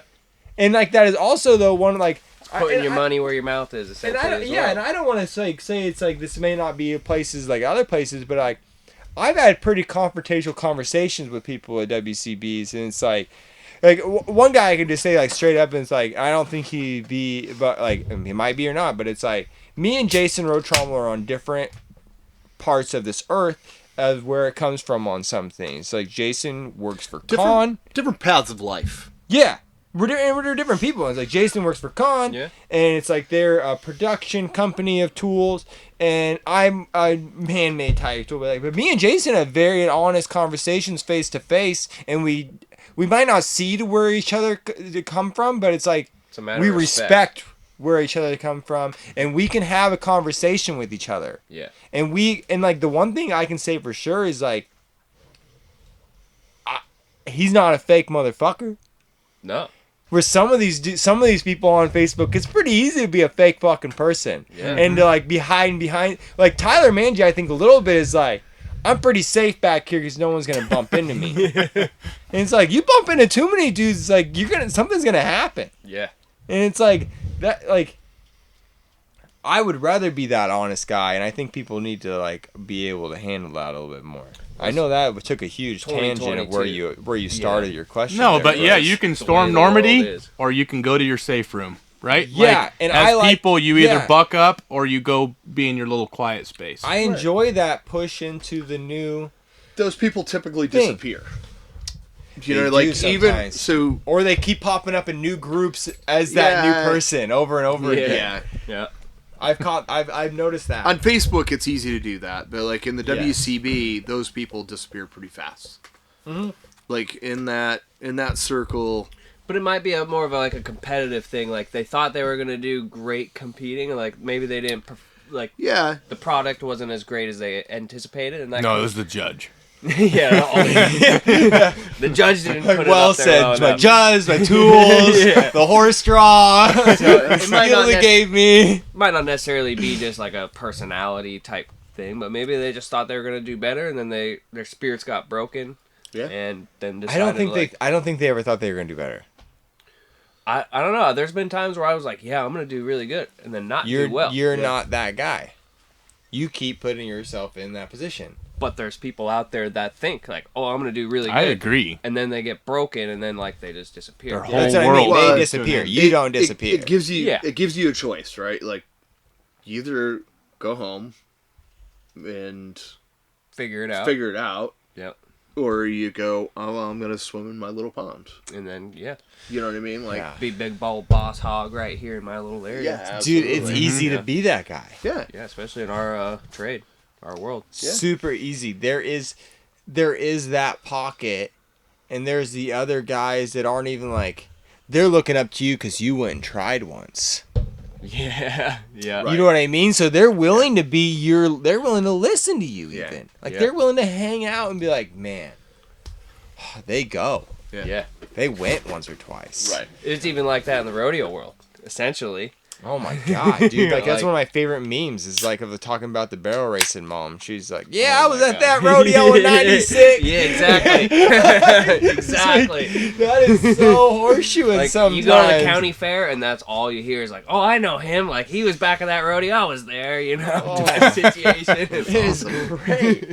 It is great, but it is like it is easy to do that in the horseshoeing. If like you go to the big competition for that first time, and you either like you get kicked in the nuts and you're like, well, I didn't like this and it's not gonna happen again. Yeah. Yeah. Or it's like, so like you grew up wrestling, Butch. Yeah. And it's like the first time, it's like, it's weird too to think that like it might happen different for other people, but it's like your first wrestling match you go to is like you get your ass whooped. And you're like, this wasn't enjoyable. I'm sure for some of the kids they went and whooped ass. That wasn't me. But it was, I started when I was 5, and I had 2 older brothers that whooped my so ass. you whipped ass. Going on. You were that guy. But then I got into high school, right, as a freshman wrestling 152, wrestling seniors, and I got my ass whooped. And that's like, it's funny too. Is like wrestling just isn't. I don't know trash about football or basketball or anything, but I know about wrestling. It's like, but not very many other people do. And it's like 152 is a wolfy class. Oof. It is I got wolfed. Yeah, it is like As a freshman, it was not fun. Usually a freshman's wrestling like what 125. Yeah, 125 to... About what I weighed when Yeah. I was a freshman. Yeah, I didn't 135. wrestle. Like it's like maybe, but it's like when 152 as a high schooler is big enough to have mass. To Oh, be wow. Little bit of a blubber for me as a freshman. to be exactly. Here's old fatty Butch coming in as a Yeah. senior. Let's just rip. Fucking got wrecked. I'm a He's- 30-year-old man, and I don't even weigh 152. Are you serious? Yeah, Jesus. 155 with my clothes on. Wow, that's close enough. You might want to have another bowl of chili. That was Dude, damn I'm in good the chili, fucking too. heavyweight class. I wrestled 152 my junior year, and it was like, it was rough. Yeah. Yeah. It was a rough class to wrestle in. It was not easy. It's cool the mindset that wrestling gives you, though. There's no other sport that's like... Horseshoeing's It's pretty on, close. it's on you, right? Like, you either go out and win, or you go out and get your ass kicked and figure out how to not get your ass kicked next time. Horseshoeing's pretty damn close. Yeah. Yeah. Because it is very rodeo. Individual. Some rodeo classes are pretty close too, but it's like it is an individual thing, and like no one cares. What would be so aside from wrestling? Is there another sport that you can think of that's kind of like that? Rodeo is. Tennis. I'm sure. Yeah, tennis might be. Some of those It's other just individual. different It's when just somebody individual like sports, you're right? actually Like- competing against another man that Yeah. just physically like whooped match your play ass. that we Like, do. Yeah. Match there's play just something about originates that. from It's wrestling. like- Right. For The sure. round robin tournament. Yep, round robin match Yeah. plays house tournament. That is wrestling. That's how it It's goes. tough. That is how it You either is. stay in the top bracket or you Hey. go to the bottom bracket. like I remember like you kind of grow up and you're doing a little bit of mat club type things and like they're teaching you some technique and then all of a sudden you hit high school and they're like time to be strong. Defense is won by strength, and it's like that's something that's like transferred over, at least for me, from wrestling to horseshoeing is when like I'm rasping or striking or doing something where like I feel like I'm about to pass out. You're like time to dig deep and stop being a little bitch and push through this. Yeah. And it's like breathe and keep pumping. And like that's something that like I don't know how many other I bet cross country track. Yeah. That would be a good one. Yeah. I bet that's a thing where like dig deep, dig deep and push through, get into that triathlons. Wrestling matches that get long. You're like you got to get in that gray area. Mm-hmm. You got to get in that gray where like swimming. Swimming probably. Are you gonna breathe? Yep. How many, like, depending on if you're in a sprint, you're like, this is the time. How many breaths are you gonna take between here and there? Because your lungs, that's something that's like, it frustrates me when I hit it in shooting competitions where I'm like, my lungs aren't there. Yeah. Yeah. Where like hunting does it for me too. Yeah. Hunting, it's not really a sport, but it's like you're like. Well, how about this? Let's put it to some of the listeners. If you guys think of a sport that we're not thinking of, put it in the comments. Yeah, cause that's Let the hard us thing. know. It's like I just haven't done that. Like, I haven't done that many other sports, but it's like there's sometimes where you just gotta be like, I don't think I'm gonna die, but I might pass out, and I guess I'll just push to that point. Yeah. There's no other sport that's made me puke in a garbage can because you're physically done. Like that was like our beginning. We had a really good hardcore old coach. Basketball did it to me like they just made us run back and forth. Yeah. all the fucking time. And We would do Yeah. stairs. We would do stairs in wrestling because we were upstairs. We were in an upstairs room, and so we do the lawn like wheelbarrows up and down stairs, and you'd get so tired. And he would tell the guy doing the wheelbarrow, and he'd be like, "You gotta try to push his nose into the stairs." yeah. And so you'd weaken up, and that guy would feel you weaken. He'd shove your face into the stairs. It was a rough event. We had a date that was like, it was like 2 months into or so, like or a month and a half into the season, and after that we could start being hard on each other. After a month? Before that, he tried keeping numbers up. Conditioning. Yeah. Get the conditioning Well, up. he was just like, we'd start with 30 kids, and you would end up with 5. Mm-hmm. Oh, just kill them all. Oh my, it'd drop off so fast. Yeah. You're just like, Makes sense. it wasn't good. You're duct taping kids' benches.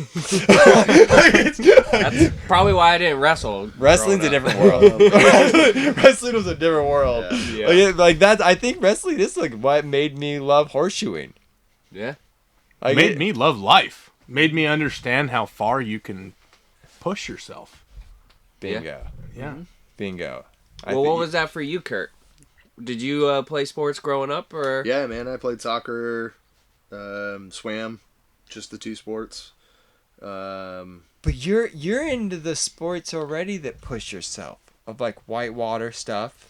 Yeah, I did a ton of whitewater biking kayaking type stuff. Yeah, Like So, it's high all self. adrenaline kind of type. Yeah, but it's all self-generated, right? Like if you want to have fun, you better go hard, Yeah, you gotta do it. right? Like, Yep. and it was funny, like learning. You're putting yourself in that situation. Oh, absolutely, yeah. I think I'm putting myself in a 60-gallon boat with a nice. fucking skirt on, Yeah. and I'm heading down water that I could die on. I think it's like it's out of your control. Yes and no. Like we scouted, like we were like the group of guys I boated with.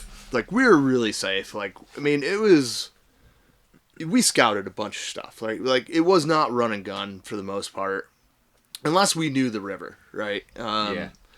But the one thing that kayaking really cemented for me was surround yourself by people that are better than you.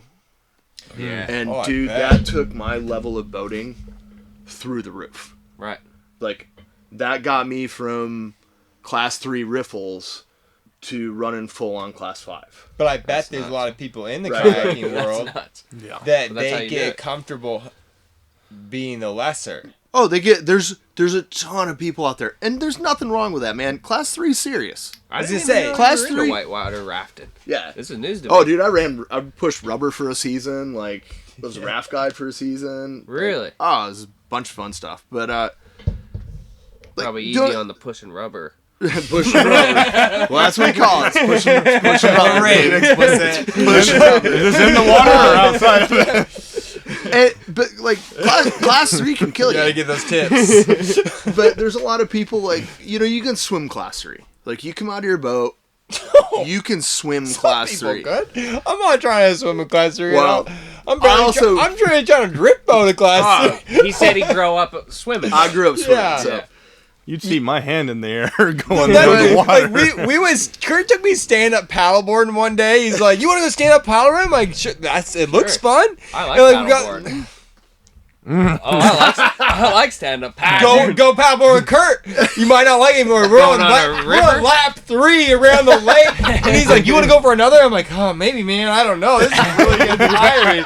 Yeah. it's funny. I was thinking I'm about like- that on the way over this morning. Kurt's like, "Oh, look at this cool trick. You kind of flood your board and like it kips you up." I'm like, "I'm just trying to stay on this motherfucker. Yeah. I'm already falling enough for the little waves. We're in a dude. Yeah. reservoir. This is not." Yeah, I like paddleboarding. That's pretty fun. Yeah. It's pretty fun. Well, Yeah, like it. I think it was so much fun though. Is like the guys I was around, like, and it's been same for horseshoeing, right? Like I've surrounded myself with people that are better than me, We all try to do. and Yeah. it is the path to success. Yeah. Like, yes, you're gonna take your lumps. You're gonna take, in kayaking, you're gonna fucking swim. Guess what? It's gonna suck. I'm an adrenaline junkie. Yeah. And that's actually one thing I don't want to do is whitewater rafting. yeah. It scares the shit out of me. Dude. Like, I don't like it. It scares me in the point of like that I like it.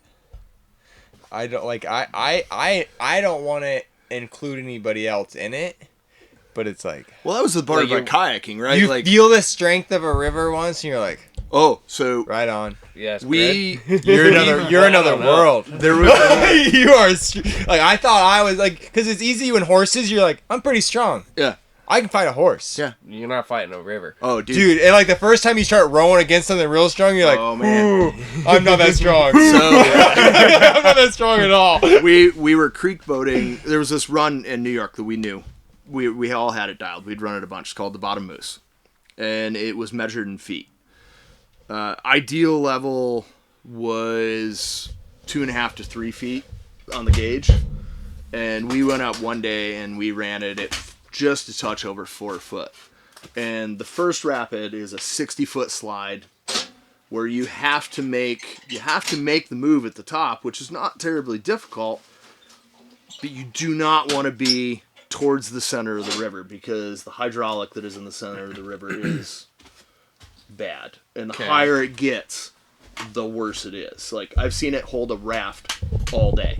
Yeah. Like, it is recircling a Like raft. surfing or under? Oh, no, it'll take the raft, flip it, and Nice. the hydraulic The is- river will do that. Oh, dude. Oh. The backwash goes out so far, the raft will pop up, and it'll pull it all the way back into the hydraulic. It's a bad... That's not a whirlpool. No, this is what they call a hydraulic. Like, think about it. If you're looking at it from the side on, it's like a washing machine. No right? kidding. Like, the water literally recircs back to the rapid. So you know, Have like you some. had that happen before? Oh, I've been stuck in shit where you're getting, we call it washing machine. So how do you get out? You try to dig down, like you'll take your paddle and you'll stuff it down to what they call the green water, the water that's going under the hydraulic. Okay. And hope like hell it pulls you out. Or you pop your skirt so your boat fills with water, so you get heavier, Yeah. and it'll try to blow you out. Or See, that would scare the shit out of me. Yeah, or you get going down. researched and somebody throws you a rope. Or what we do is we do live bait, which is somebody brings the rope into the hydraulic and tries to get you out. And then now you got two people. And now you stuck got in two there. people in there. So Fuck that. we came Good idea. That's a good I'll- friend. came Fuck down the that. slide, Good friend. and it's 4+ feet. And I'm in a creek boat, which is a larger volume boat meant to stay on top of the water, and it's subbed out. Like, I hit the bottom of this slide. I'm in an 80-gallon boat. I'm underwater. And all you felt was the water doing this shit. Like, so I'm doing a side-to-side motion with my hands, and you're underwater going, Oh, I don't want to. Don't come up in the hydraulic. Don't come up in the hydraulic. Don't come up in the hydraulic. Don't come up in the hydraulic. And I would be so nervous because I'm underwater. Yeah, I was gonna say you're not worried about drowning. I'm not. I'm just doing it. But like when you're in a boat that big and you completely sub it out, go underwater, and you're just like, whoa. So isn't the boat big enough that it would get back on surface quicker? It would, but like Until literally it the starts water filling was up. so squirrely. You hit a seam and you just subbed out. Like you were just under. Damn. It's you. I mean, you understand it. It's that section between an eddy and the main current. Yeah, Right. That seam, and you hit that seam, and you just. That's where you get your bobber, so it gets the whole entire run. That's where it holds in really nice. One of the other fun times we were up on the Ottawa, which is big volume water. This is in New York? No, this was in Canada. This is in Ottawa. Yeah. Super big volume water. And they had this rapid called the seams, or the whirlpools, sorry. And right off the seam, man, it had these massive whirlpools. And you could take your playboat, which was a 60-gallon boat, or 50-gallon boat, and you literally would get in the whirlpool, and it would suck you under, and you were just sitting there looking up. In the boat? In the boat. Like, the bow of your boat is facing the sky, and you're, like, kind of balancing, but the water level is above your head. You're in the whirlpool. So we thought it was a great idea, so we got out of our boats, and we jumped in the whirlpools without our boats. Jesus. Without the boat. So we there was a rock right Without there. the bobber. Without the bobber. We jumped in without the bobber. Well, we had our PFDs, huh? So we jump in, and No thanks. and it was awesome. And it was fun at the first time, and then the second time we went down, and I was like, I jumped in and hit one of these big whirlpools, and I just took this big old fucking downstroke, like, because we were subbing out, like you were going like under. the pencil dive? I mean, yeah, you jumped right in the hole, like in the whirlpool, and then I just took my hands and I went, whoa, like throw myself to the bottom. Uh-huh. Dude, it got dark down there. Jeez. I started getting a little nervous. I was like, oh man. like, it's dark down here. Water scares the shit out of me. Yeah. Yeah. Well, I would rather fight a fucking grizzly bear than be out in the middle of the ocean. Nope. If someone is like, all right, options here. We're going to drop you 2 miles off the shore, or you got to fight this grizzly bear. It's I like, can what swim time 2 do I miles. need to be there for the grizzly bear? Yeah. I'm with you. Like, that's a tough one. give me a rock, That's a I'll tough win. one. I'll win on the grizzly bear. What's option C? Yeah. I'm going to need a third option in this. I'm gonna get my briefcase and have a keystone. Thanks for the idea. I'm not choosing the water. Never choosing the water. I might choose the water in that situation. Would you? Oh, man. Probably. I mean, hopefully a log comes along and you can... Your little 150-pound ass is sinking like a rock, my friend. I hate to tell you. Are we on the Oregon You might coast? want to start eating What? some fucking My Krispies. What coast are we on here? Like, My where are we at? 150-pound ass isn't going to fight a grizzly bear either. You might be sneaky. You Sakes. might get in there. Fuck's sakes, I don't know. Get a couple rib shots in. Like, Apparently One I'm fucked kidney. either way. oh, It ain't gonna happen. Yeah, Right on the ocean. Fuck either way. I'm a little guy. Yeah, you know, on my second dad thought, was a pass. fucking commercial fisherman. Option C. I am not for the water. I don't for like it. cold water. Oh. That's... If it's I'm not warm for water, I'm not for water. My feet can't fucking touch the bottom with my head above. Oh, dude.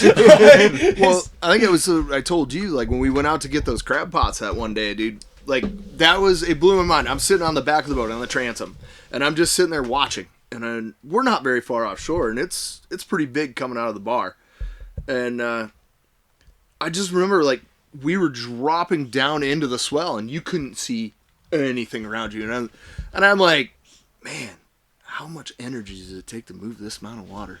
That was where my head was at. I was like, damn. Well, Like, that's the it same was thing with, wild. Like, with like rivers, when sometimes when you're like piled up in a river, you're like, Oh, yeah. this is a lot. Dude, I've right surfed, now. I've surfed waves that were, the foam pile was above my head. Yeah. And you can't hear a fucking thing from shore. It is Like, crazy. everybody's like, you're out there and you're just like, your boat's just skipping along, man. And it is a fucking blast. It is crazy how wild. strong water is. But when you get flipped in that, it's like taking a fire hose to the face. So I do want to get me one of those mini jet stream boats though. They're the little yeah. two-seaters. Those are jet freaking sled?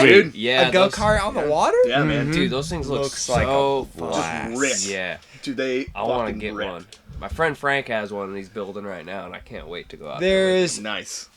it's just though, you gotta know yourself, right? I know that if I buy myself a motorcycle, or something like that, I'm gonna end up under it and dead. It's just like it's like they're like, I want to go faster. I'm Yeah. gonna go faster. I like this thing has more. yeah. It's got some more. I'm just See? a full bore type of guy. That's why I like motorcycles. I'm just like, you can always go faster. Power hammer, get me a big one. Right. Like, hunting, I want to hunt the scary stuff. Yeah. So like, It's the adrenaline side, but I within enjoy it. Our comfort zones though, like the The water comfort scares the zone, shit. but it's also a point of like, that is funny that all four of us enjoy that part of things. But it's like, there's a point in your life you got to realize, I got to stop doing that shit. That's why I haven't rode my dirt bike all year. You don't have a Harley anymore either, do you? I'm thinking about selling it so I can go. Do get you a have Harley. one still? Harley? Yeah. No, I sold it. Okay. You're gonna sell your dirt bike. To get a Harley, because we want to go back to Sturgis this year. You and yeah. Yeah, I've got quite a few friends that are. You're gonna But it's dress- wild, dress right? up. Like, cause you're like, oh, I'm gonna take it easy. I'm The going word- out and I'm gonna take it easy. But then it's like, I don't take it easy is the Well, problem. yeah, but then, like, No. even if you have that in your head, There's though, you're only like, s- it's the next lap. I'm gonna go a little faster. I'm gonna go. That's I'm gonna, me. I'm gonna Yes. fucking go a and little there's only harder. so I'm many gonna- times we're gonna come shoe all your horses because you Yeah. break your hand Dude. jumping your dirt bike. Exactly. See that corner? I can take it faster. I'm gonna Yeah. like I'm getting into it. That's like, how the last 2 years, I guess, have been when I stopped building horseshoes all the time when I was riding my dirt bike all Yeah. the time. Just try to get faster and faster and yeah, faster. man. Well, what's the point? Like, you're not out there. You know what I mean? You're not out It's there fun. just to have like a Fun. That's day. that's You're the out there to point. fucking. I'm gonna get after It's it. the I'm gonna go. competitive I'm gonna side. go. Yeah. I'm gonna go hard. It's the Probably not. You're competitive not even side. competitive. Can I get deeper in that corner? Like, Exactly. can I stuff On- it in there and fucking rip around that? Uh-huh. How not- far probably can I not lay my super- bike over? Probably not super competitive on like where you're gonna end up in the standing, but Competitive with competitive myself. Oh yeah, yourself. man. Because I want to get better Fuck yeah. to then... If you get better, obviously you might do better in the standings. Right. Like, I knew, like, I'm not going to win it, but if I do better on my lap times, like, that'd be sweet. It's super Dude, it still weird. feels It's good. super Like weird when to you're me. like when you know a turn and you're coming into that turn, you're like, and you grease it. oh, I'm gonna just shit. fucking Yeah. get You grease on it. and, like, Yeah. dude. Exactly. There's like, because you know you're fast, like you feel it. Yeah. Like, But when you hit and then it you look and- at it on video and you're like, that was not. Yeah. Oh my god! That was not. Yeah. Is that a moped? Yeah, exactly. But it's super funny that like all four of us right here have all grew up seeking adrenaline, right? Seeking something that could somewhat probably fuck us up for good. Mhm. Let's Our be job still honest, could do that, shoeing too. horseshoes isn't gonna do it. Or not shoeing horseshoes. That doesn't make any sense at all. Shoeing horseshoes. Shoeing horseshoes is pretty safe. Pretty safe, yeah. But making horseshoes is pretty safe. I'm not saying it's not rugged. It's hard. Like it's a hard work. It's You're like not you hit gonna the kill gray, yourself But it's or- but committed. it's not. You aren't gonna fucking flip over the berm. You're not gonna break an You're arm, not gonna break like. a You're not leg. gonna You're get not choked out. Yeah. You're not gonna go to the bottom of a pool. Like it's just not gonna happen, right? It's like No. things are a little bit slower. Like it's a little bit Yeah. easier streak. It is, but there's still the level of performance. There still That's- is that level of That's a good point. performance. Good of, point. Man, they're watching. That's like, what I was thinking. It's like, what's the connection here? I committed into like it's like so. Okay, you show up. The vet's like, here, man, we're gonna do this, and he goes, "What do you want to do?" And he throws in You're your like, court. dude, I want to go home And he goes, and get drunk. I'm And go gonna. shoot some things and make roadsters. Ah, and he goes, okay, we got this. What are you gonna do? And he goes, and you're gonna go, man, I'm gonna fucking whip out a pair of bar shoes, or I'm gonna do this. And you're like, and now you're on the spot of, and I love it. Like, there's that pit That in your is. stomach, right? Like, all of a sudden, like you committed, you threw down. Yeah. This is hopefully. what just nailed it for me. this is what I'm gonna do. Not even what you do. Go no go. Right. Go no go. That's all of it, right? Mhm. Yeah. Whether what you're doing, like whether Gavin's rolling in to a double, you either have the speed and the rhythm or you don't, Right. right? Like wrestling, you got it together that day. or you don't got it together that day. That Yeah. guy's got it together. Like, and it's like the same thing of with like kayaking to me is even crazier because it's just like I haven't rowed a lot. I'm not a great oarsman, but I've rowed enough to know It's reading weird water. things happen Oh, with dude. water. Yeah, Yeah. water's It's- strong, it's man. just- it's like the horseshoeing competitions to me are like all up to me. No other outside forces. It doesn't matter. That's not true. Like that. I mean, besides like chemical sedation, like when you show up to your team contest, Yeah, the horse has a say in that, he's man. got a say in it. That a horse little has a bit. say in it. I don't like. That's hard for me too. It's like me and Butch are talking. Like before that, like I was wondering trying to make that connection though of like what competitions and just some shoeing happen. Like that makes sense. That you're saying like it is like you and there's blood involved. Yeah, man. There's a horse involved. Fuck yeah. There's like if you got to drive nails into this thing and make people happy. Yep. That is hard. Yeah. But also like me and Butch were talking about a little bit today of like horsemanship of like that is a big thing of people. It never gets practiced. No. Horsemanship. Horsemanship Yeah. never gets practiced. I mean, I don't own horses, so it's like, how am I going to practice that? Especially other than that's super through interesting. If you're coming my into horses, day-to-day? you're coming into horses with rough stock. Yeah, essentially. Yeah. Not be my coming into horses was riding horses like I've we're been trying offered- to coax these crazies down. I've been offered over the years, like, oh, you want to go ride? I'm like, no, not really. 'cause Pass. yeah, so That is a crazy thing to think that it's like the horsemanship is a big thing about it, and I could see that correlation with the whitewater and horseshoeing is like that is the rogue. Yeah. The horse could do whatever it wants to do that It entire has day. a say in the day. Water's a little more scary than a horse. So. yeah. Can be, man, That but shit I don't can know. pulverize you. I guess the horse can I've been too. like But knock on wood. There's not a lot around, but it's Dude, you're sitting in a chair made of wood. Good job. Good on you. Good on you. Good on you. I've been on a few rivers and haven't almost died yet, but I've been kicked by a horse and almost fucking died. yeah, I mean they So- can put you in a pickle, but dude. I don't know. I horses- guess maybe you're around them more, so you think you understand it more. So I'm gonna ask you this question, then I'm gonna go pee and let you chew on it, or not even chew on it. You can just go ahead on it. Of like, how hard is that being a horseshoeing school? Of like, some of these people are coming to you without horsemanship. Do you Ooh. do you get worried, like, this guy might not know anything, and he could actually seriously get hurt because he doesn't know anything, or Yeah, I It mean is when worrisome, huh? when their life is on the line, but also like you got to get to a point where no, don't do that, yeah, right? Like just tell you him. cannot put yourself in that position. If you do, you can go home. But yeah, for sure.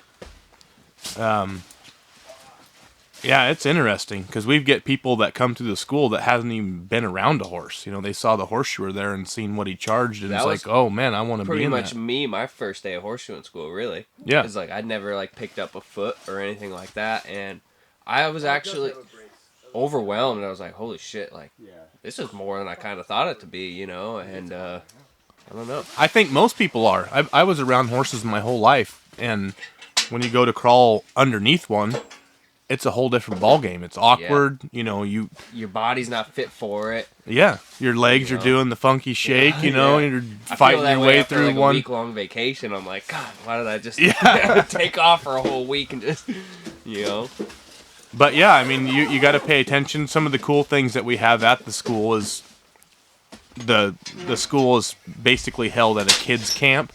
So there's a bunch of Okay. old plugs that, for the most part, are fairly safe to work on. And you've worked on them for a number of years. Yeah, I mean, you can piss off So an you old know plug who's and fight what. them, but Yeah. you don't have to worry about them kicking somebody in the head for the Yeah. most part. You're not but- going to get a rank song. On the other hand, you got to put them in front of a rank horse so they understand, How to dangerous an extent, like what This is what it could be. Yeah, Like, they're not all And- like this. and you know what? It's okay to say no.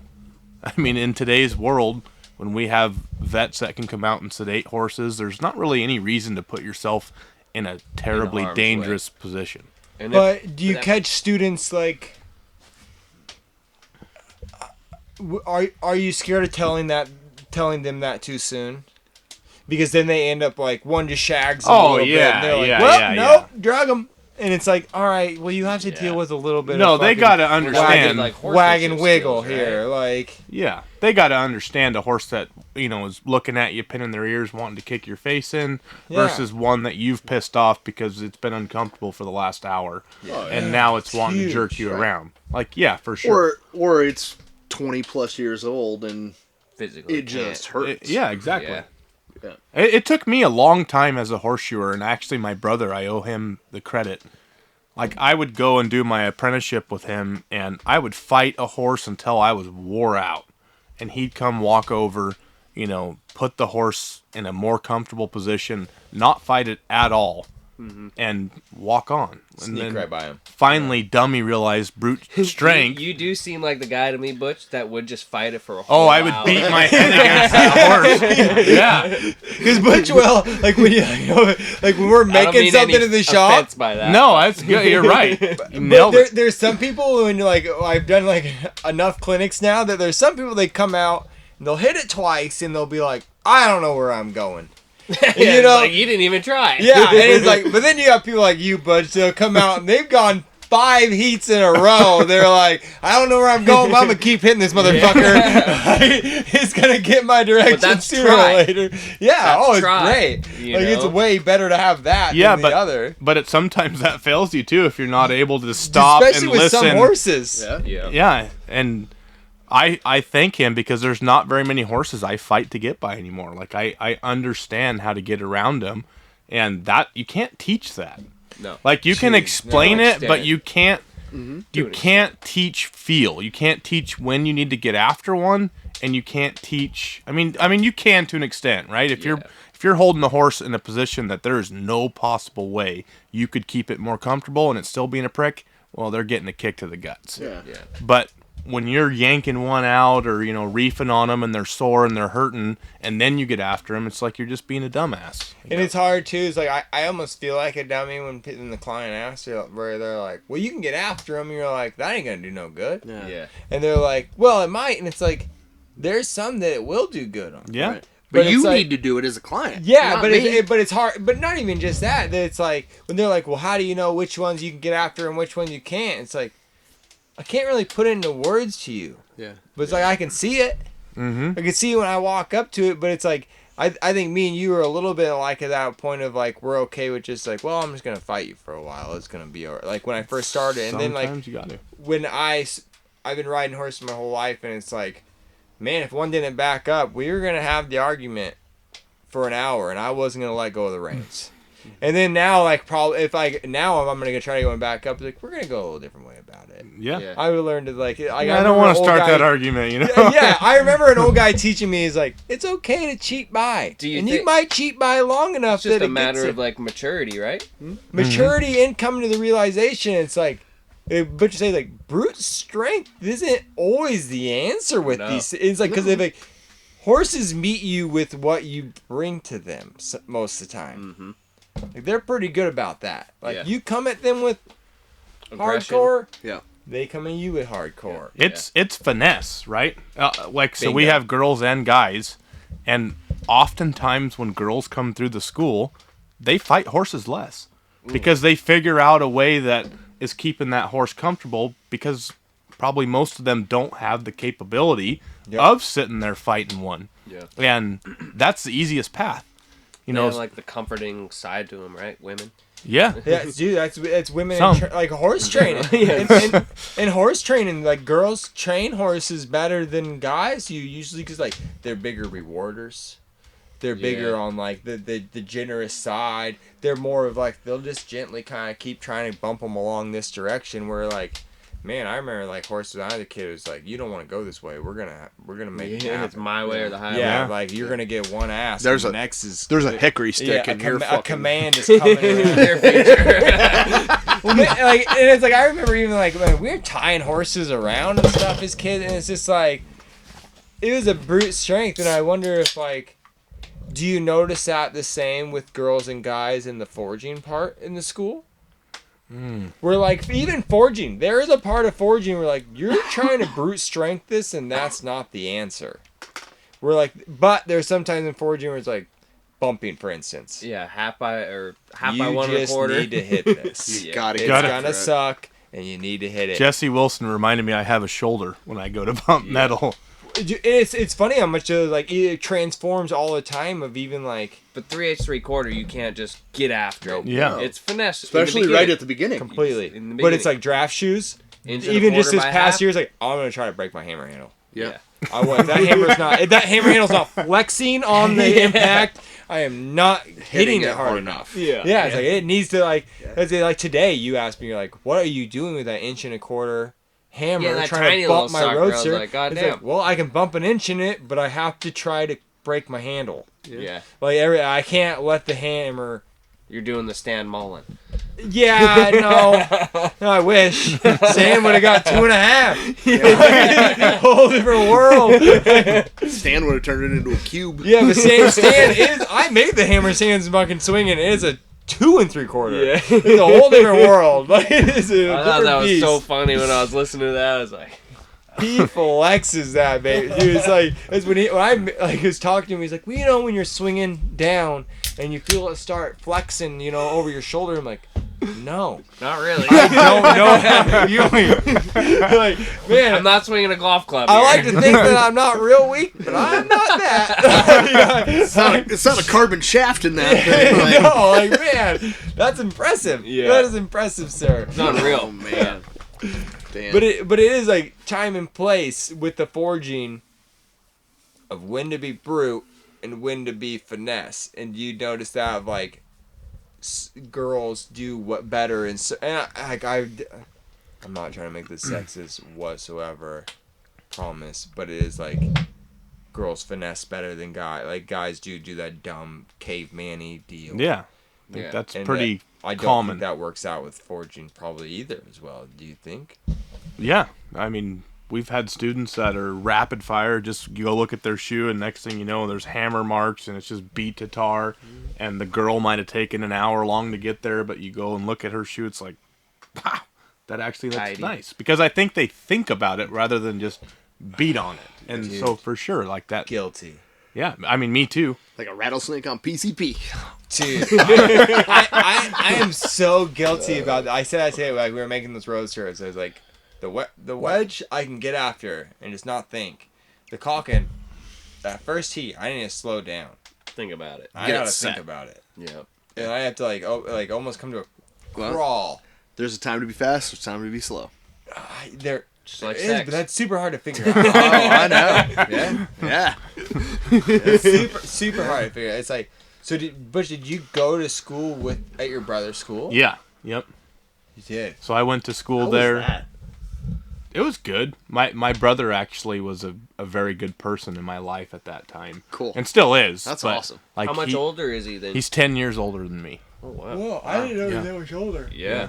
I'm aging not very well. No, at all. Yeah, not at all. Bo looks younger than me unless he takes off his head.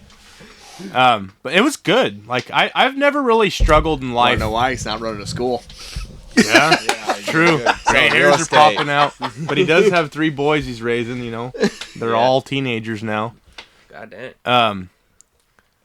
I've always enjoyed people being hard on me, I guess, and I'm harder on myself than That's anybody. every time when you come here, you're like, tell me how it is. Don't beat around the bush. I don't care if somebody looks at my shoe and says, "Oh, that was good."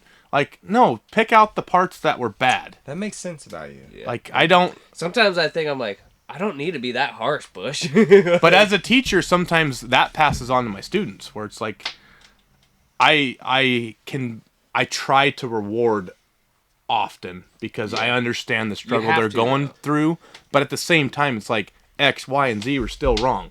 If all you're doing is rewarding, they're never understanding. Yeah. You know That that. dog. Yeah, exactly. Like something I've noticed in clinics is you can only critique so much in one day. You get the brain fry. Like you'll fry people's Yeah. brains. Yeah. Like Even in the lecture, right? Like there's Yeah. times we take probably 3 or 4 breaks during the lecture because you can pound in all these things, and then you start looking at the whole class, and And their eyes are like, Oh man. Yeah. okay, time out. Yeah, I'm you know? talking to a wall right Deer in now. headlights. It's pointless. Did you guys all just take drugs, or is it just me? I'm doing pretty good up here. Why are you guys all looking like that? Yeah. Dude, but it's something. It's like I was really grateful for. Like, I was a snowboard instructor for like 6 years before I went to horseshoeing school, and I learned during that. It's like I was teaching little kids, sometimes like 5-year-olds how to ski or snowboard. And there was some point in the day you're like, all right, we're gonna go make a snowman. Yeah. We are done Snowboarding. trying to screw around with this snowboard, like learn how to stop, learn how to turn, yeah. anything like that. We are gonna do something just fun and Productive. snow. Where it's like, Yeah. I always thought that about horseshoeing schools. It's like, I'm sure there is that point where you're like, how do I make this fun for them now? Mini competitions, like things that's like, okay, let's take a break, and then you get other students that don't want to compete, but it's still usually fun. Like, you make something simple. It's an eagle eye, fit a keg shoe to this, and then you stack all the keg shoes on each other, and you show them how close they are, and you show them each how other. how they're beginning to see it, and those little That's things cool. is what start making That's people really like good. perk up and be like, oh, you know what, I am getting it. Yeah. But then the next day, they don't. Like they struggle on a different foot or whatever it is. But encouragement and then Do you think it's because like they're so high on this part? it's just different horses get you, right? I mean, Yeah. Oh yeah. and They- different they- days get you. I think we all have days. It's like you go out and shoe horses and Oh, dude, you don't I got- even know what you're doing. It's like I can't fit nothing today. No, I get days where I spin my wheels, man. I'm kind of deciding whether I'm going to go to Home Depot or Lowe's to see if they're hiring that day. It is Like legit. I've thought about Walmart. Yeah, so- well, I mean, you'd be a good greeter. yeah, I would. You'd be a good greeter. Hey, fuckers! Show me your fucking receipt. Yeah. But no, for sure, man. Like, those are the days that are tough. Like, you kind of, It's Yeah. super hard to look at too, because I'm sure it's like, I hate critiquing other people's work. Like at the same time, because you look at it, like even today with us all making roasters, like you look at them on the patterns and you're like, well, here or here or here could have been better, could have been better here, and it's like, but that's the same thing that you like go to shoe your own horses in the day, and you shoe the horse and you're like, God damn, I suck. oh, dude, when you I put missed it, this part. when you put it on the this- ground, like once you put it on the ground Oh and my look at it, and all of a gosh. sudden it's just like, Dude, yeah, you see it at the bottom and you're like, I covered the heels. yeah, yeah. This has clean out. Oh, yeah. I'm doing something. Yeah. Then you put it down, you're like, oh my lord. Yeah. Or you're like, even when you start driving a nail, Dude. you're like, this nail is not coming easy. Nah. I'm struggling with this Yeah. nail. Dude, isn't I'm that fitful crazy? here. Like, when you nail up and it comes smooth, you're like, I fit. That's like, so you like, fit. And then when you drop it on the ground, you're like, oh, Yeah. I fit. yeah. But man, as soon as you're sitting there, like, struggling with a nail, you're like, This sucks. you put it on the ground, all of a That's sudden like- you're like, oh! I'm not glad trying this to client doesn't know the definition between good and bad. but it is. I'm a horrible person of like, you've been around one of my clients while we've been here, of like the draft horse. Thunder. She totally knows what decent horseshoeing is. Yeah. Because I talk too much. God damn it, why? Oh, and let her know. Because I put the foot down and I talk about my fit on all clients. And so, like, that's why, like, thankfully, I have tools or I would be struggling. Because all my clients are aware because I'm as open in my mouth like an idiot. Like, Yeah. well, I missed a foot here. Like, that nail's kind of low. Like, yeah, guess, see how the clip's kind of tilted this way because I failed here. I can depict on like which clients I can do that with that might be okay with it and understand like okay, but I'm then not there's good some that about you're it. like I am not gonna say shit to you because this is gonna backfire on me and then you're gonna start to be thinking you're too big for your britches and then if there is a low nail Not even too oh. big for the bridges. Just I'm something not. silly. I'm not bad about that. I don't talk myself up. I crash myself down. Right. You're bringing Yeah. yourself down. Oh my gosh! Yeah. I'm like, yeah. You see, I hate to break it to you, but see how we're kind of full here, God. or like, you know, Man, I- this quarter's like, a little I'm behind. I'm nailed up and just nails bent over. Like, And you're talking to the client or Yes. yourself? Oh, I open my mouth. Oh, right to the client. That's awesome. I'm like, yeah, I'm gonna have to kind of rasp a little bit right here because I was fit under the foot a touch. And they're like, what? What? And I'm like, Don't do yeah, it, man. Precious hoof wall. Going away. I'm gonna get after it. Whole eighth of an inch. I did not walk the Goner. dog. I did not walk the dog around the corner. No, yeah, that dog only got a half of a block. He's missing in the house tonight, my boys. Yeah. That dog is gonna be a pain in the ass all night. No, it's bad. Then the next time you show up and you don't, and they're like, "Wow, okay, you don't know shit." So like, it cuts half your clients in about half. And I always wonder though, the ones that fire me like after that talk, that like. Yeah, who did they get? I'm like, who did they get after that? Because he didn't do better. He did it better. He clinched around the quarter clips. Guarantee it. Absolutely. How I feel all the time. Oh, dude. Oh, it's funny how it works, dude. Because it's like Not all the time, but like if it when it happens, you know, it's like, Yeah. I try to push that to my clients. The biggest thing probably is like the hardest thing we do in shoeing horses is fitting feet. Fuck yeah. Mm-hmm. Absolutely. Because I think it's something that a lot of horseshoers, I mean, that's what everyone talks about, right? no one talks about it. Fitting feet? I don't think anybody talks about it to their clients. No. Oh, no. And I don't We think... talk, depends. we talk about it. Yeah, we we talk talk. about it because that is what We talk about it because we care about it. No, I don't think Like- that we care about it. I think because it's the one thing that you can't fake. No. Like If Tom, it- Tom called it of like calling your shot. It fits or it doesn't, right? Again, you drop it on the ground, you look at it, and you go, That doesn't fit. I think I'll go home now. yeah. Or you drop it on the ground and you go, fuck yeah. Like, you know, you get the Kool-Aid man experience of, Dude, but oh yeah. Like, you know, like, that is so rare for me. it is. I don't- I think yeah, I it's don't rare. know I that think I've it's ever rare really- for a lot of us, right? Like, yeah. I'm not saying it comes easy, but I might get one side. oh, dude, Like there's a meals, branch. kind of Oh there. yeah, where you Yeah. you do the walk around, and you're looking at your shoe job, and you're like, oh man, yep, fuck, god damn it. So that makes me wonder if, like, you know, the top guys, so the top four that just made the AFT, do those guys feel the same way that we are just feeling? You, I'm sure you they know, do. right now? They I'm for sure you they know. do. Even like so Just their a top different job. level, Yeah. right? I don't even know it's a it's- different level. It's just being accountable for what you did. Accountable and right. You got to think about what your eye is seeing at that point. Mm-hmm. So when you're fresh out of shoeing school, you're like, Your eye is not that trained. your eye's not that trained, but and you're like, you see the guy. Okay, let's say there's 4 levels here, right? So out of shoeing school, you're level 1. You see guy level 2 shoe a horse, and you're like, man, that dude nailed it. Right. Yeah. But level 2 dude sees guy that sees his flaws, but he sees level 3 and is like, that guy nailed it. Oh yeah. And so it goes up each time. And so I think that's where it goes of like, I don't think I'm capable of seeing the flaws Money's seen. Me either. That's very yeah. It's just like, I Yeah. think I can hand a tool to a lot of dudes, and I'm seeing flaws in that tool that other guys are like, They love I it. don't see it. Right. They love it. They This just is see it great. and they're like, That's dude. I can honestly say I have never sold an item that I didn't see a flaw in. I mean, Ever. We had that discussion. Yep. Like Many times. like where is it where you will send it out the door? That is a very hard, and it's so, You know what I mean? But Like, it's like, 'cause- but in horseshoeing, there's not that option.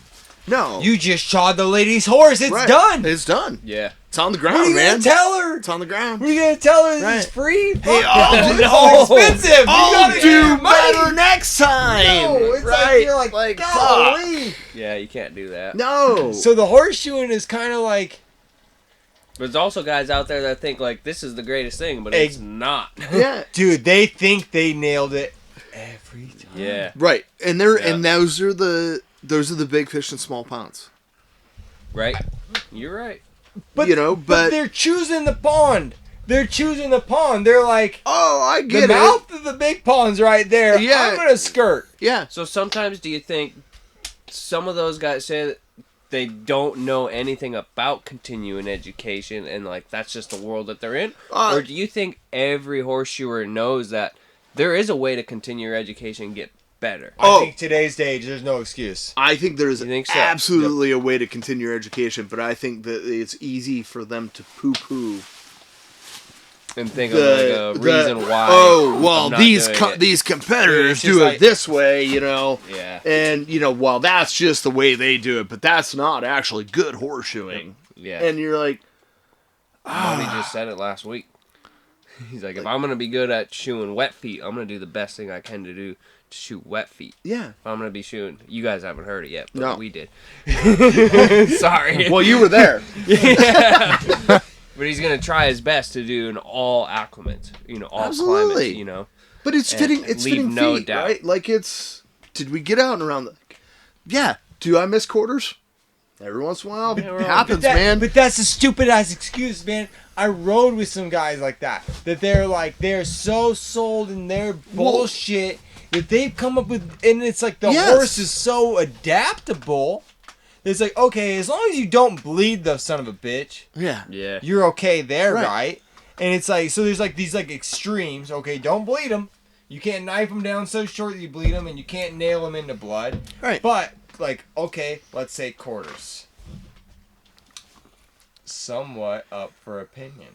Absolutely. Because I've been around guys that are like, quarters are not meant to be weight bearing, and that's why they always overflowed the shoe. But they even say that about toes, right? That might Yeah. it might be overgrowing the Yeah. shoe because you didn't fit it. Right. Yeah. So there's two different sides. Like, I get how it can be opinionated, but like it's super hard. That is the one thing that like I do. So my clients, I feel like I'm charging a premium. In my area, I'm getting a premium. I put the foot on the ground, and if I'm really not happy with my job, it's pennies on the dollar for me. What do you mean? To take the shoe off and And fix do a better it, job. and to do a better job. You That's do that often? I do. Really? Yeah, Nice. dude. My Like clients, if I drop that foot on the ground and I'm not happy with it, it's in my case it's usually 5 nails, Yeah. And a little bit of time. a little bit of time. I realized that and- I did that a lot. When And my client was fortunate, cool when I like was in gonna my skill remake the level, shoe. it's not far off. Hopefully, Yeah. some days that may not be the case, but Shit, it's backwards. most days it's not far off. But if I put that That's foot on the ground, accountability right there. well, they're hiring me to do a good job, Yeah. and No, they're paying me a premium to do Saying a good job. accountability for yourself. Yeah, Like that takes a man to do that, to be like totally comfortable with himself and accountable Yeah. for his own actions, to be able to do that. You get I hate it. You get faced with that opinion when you put it on the ground. You look at it. You're like, oh, you can am I talk about yourself to- into Am I anything, about to make an excuse and tell the client, right? or am I about to own up, pull this shoe off, Because and fix it? if Right. it's that bad, it's like, if I don't fix this, I'm probably going to hear about it in 3 weeks. It doesn't have to be Absolutely. that bad. It doesn't Something have to like be that. that bad, right? But if it hurts my, You could just if be it offends like, me, Yeah. you could be tight. That's enough. that's You can enough. be tight medial quarter. Tight medial heel. There's Yeah. a slight bit of tightness there that we all do, right? Oh, dude. We all do that little. We all do that little cutty. Yeah. You know, Oh, we're yeah. all like, no big deal. Yeah, just I'm like- just getting a little Yes. cutty in here. Yeah. I'm slightly under the medial Do a toe. little cutty No in big deal. Yeah. Just a little whack while I Yeah. tell her how cool my day was yesterday. She'll have no idea. Yeah, how's the kids? You'll know. You'll know. The horse. I wish my ass was sharper. Somebody said this a while back. It's like, you and the horse both know what happened. Absolutely. That hit me. That made me. I Who was said like- it? I don't know who said it. Oh, I have you're no. talking- I wish I remembered who Yeah. said it. But they're like, you and the horse both know. You were what there at the happened. same time. Yeah. That horse, and I try to think of like, man, I've had weird shoes or boots where I'm like, this just fucking feels weird. Yeah. That's why I'm like, that horse had to deal with that for 6 weeks, and my weird ass nailed it onto him. That he's like, God damn. But this yeah, feels that's weird. But think of the difference. Like, that's awesome. And how do you instill that in young people? That drive. Because there's the Ricky Bobbies of horseshoeing, right? Well, Dick, here's the deal. I'm the best there ever was. And they never. Then the Frenchman comes and whoops their ass. It's like, yeah, they're out, and sometimes they do great. But they don't ever want to to push themselves past that point. But I think that's how you get better, is when you make yourself accountable and you go, no, I'm going to fix that. Yeah, I'm gonna take it That's off. I'm gonna redo that's it. how Yeah. you make yourself better, is you go, I'm not going to accept hard. the 80%. I hate that. And you I have hate to, and you have the- to somewhat find the clientele, because I don't think you could do that. I'm with the younger people of this, that like, when you're starting out, do not do that. Yeah. Do not do that. When you put that shoe on and you fucking miss that quarter, you tell that lady you meant to miss that quarter, and Yeah. that horse is fucked up, and you're gonna fix his feet Exude because you confidence. need money and you need to burn confidence into Yeah. her head. Because if you pull that shoe off at that point and you tell them that you fucked up, That's the nice thing, is most you of might get a text in a week that you've been rescheduled. the horses that I see, nobody's around. So we- I get we to do look. that, but it's like my clients know it right now. Yeah. Of like, I'll go up and I nailed the shoe on. I put 2 nails in. I drop it on the ground. Yeah. And I pull it back up, and they see me reach for my pull offs. Yeah. They're like, "Are you gonna remake it?" And I said, "Yep, I'm gonna." They put the And they're cross ties like- back on. They're like, and they're gonna go do something else. So like, Riley's going back to the trailer. He's gonna remake the shoe. Yeah. Oh, goddamn. Because even if I remade, if I made We're the not talking shoes, about just reshaping one. We're talking about if I rebuilding made the it, whole but, damn like, shit. but holy there's like, shit. okay, I got horses in concave. Right. And he has a lot of offset. Mm-hmm. He has a big old lateral quarter and a really upright, straight medial quarter. And I have to, and he is a shoe pulling son of a bitch. Yep. And he's a high performing horse that he moves close. I can't afford to not miss the medial. Yeah. Yeah. I can't afford for it to be long. Yeah. Because he's gonna get thrush and he's gonna get an abscess or he's gonna get a corn, and I can't afford for it to be short. Right. I gotta nail it. And I, as the person, like Bodie told me, it's like, I owned up that I'm gonna hand make horseshoes. And so a part of that is owning up that sometimes it's gonna suck ass. Yeah. And I gotta remake a horseshoe. I will admit that's part of the reason why I don't hand make a lot of horseshoes on the spot. If you don't have horses. kegs in the truck, dude, it's I mean, not what an other- option. Yeah, what other option do you It's have? like, either you But- gotta barrel up the excuse of what you're There- gonna tell them. Right. There was like 3 years ago or 2 years ago. That's what I did all year. Was I just made handmaids, Yep. and there were those days that it did suck. It's not Oh, fun, dude. Anybody I who did tells you like, do they tell you the like the highlight reel? They're like, oh, Oh. they were so amazing. It made me No. a better person. It's like some days I wanted to Oh, it was miserable. throw, It was call in the troops. Who has a St. Croix light? Right. Please, I just need something. It was the days when you had to make all new shoes for every horse that sucked. Dude, I told you guys that. Yeah. I think I was the other day where I was Dude. like, I did a draft horse.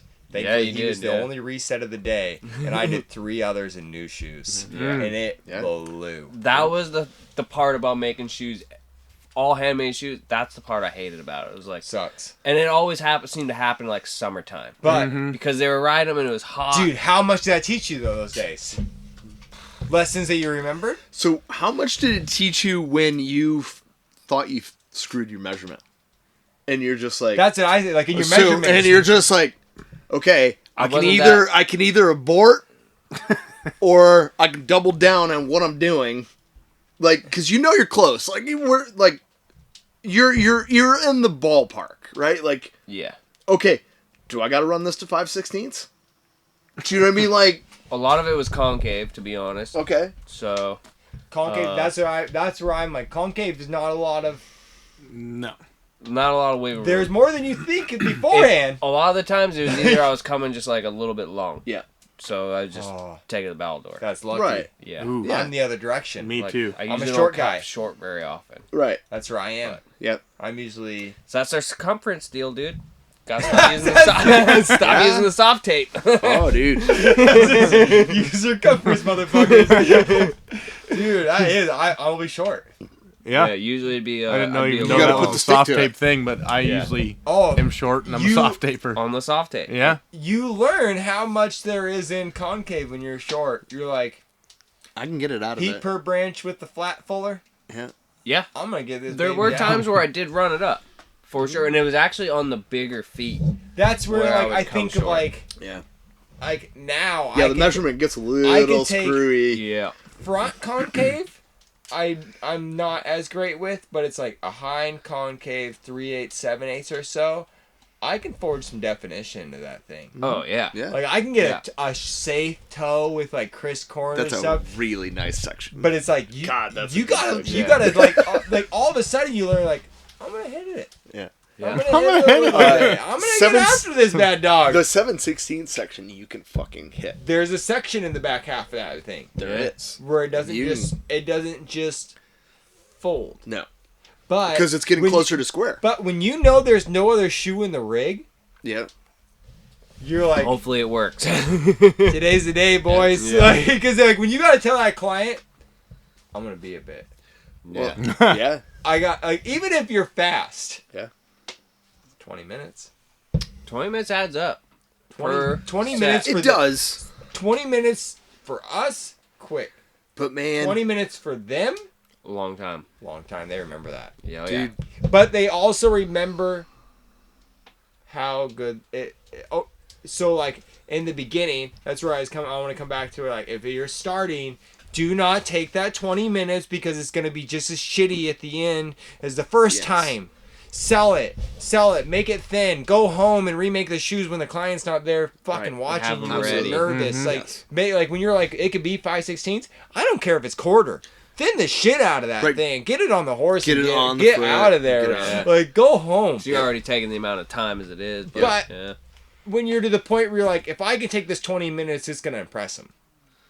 I'm gonna like we're like so it's like okay. don't abandon. If I don't take this 20 minutes, Right. I'm going to nail something on, and my client is educated enough at this point because they've seen okay enough horseshoeing that they're going to notice I might be tight or I'm big. He's like that. My clients notice I'm big more than I'm tight. If I had to fit penny on a penny, I'm like, all right, I'm okay. I'm going to short cycle the horse, and I'm going to come back and I'll nail. I'm going to make something. And I'm going to nail it on. It's going to be bigger.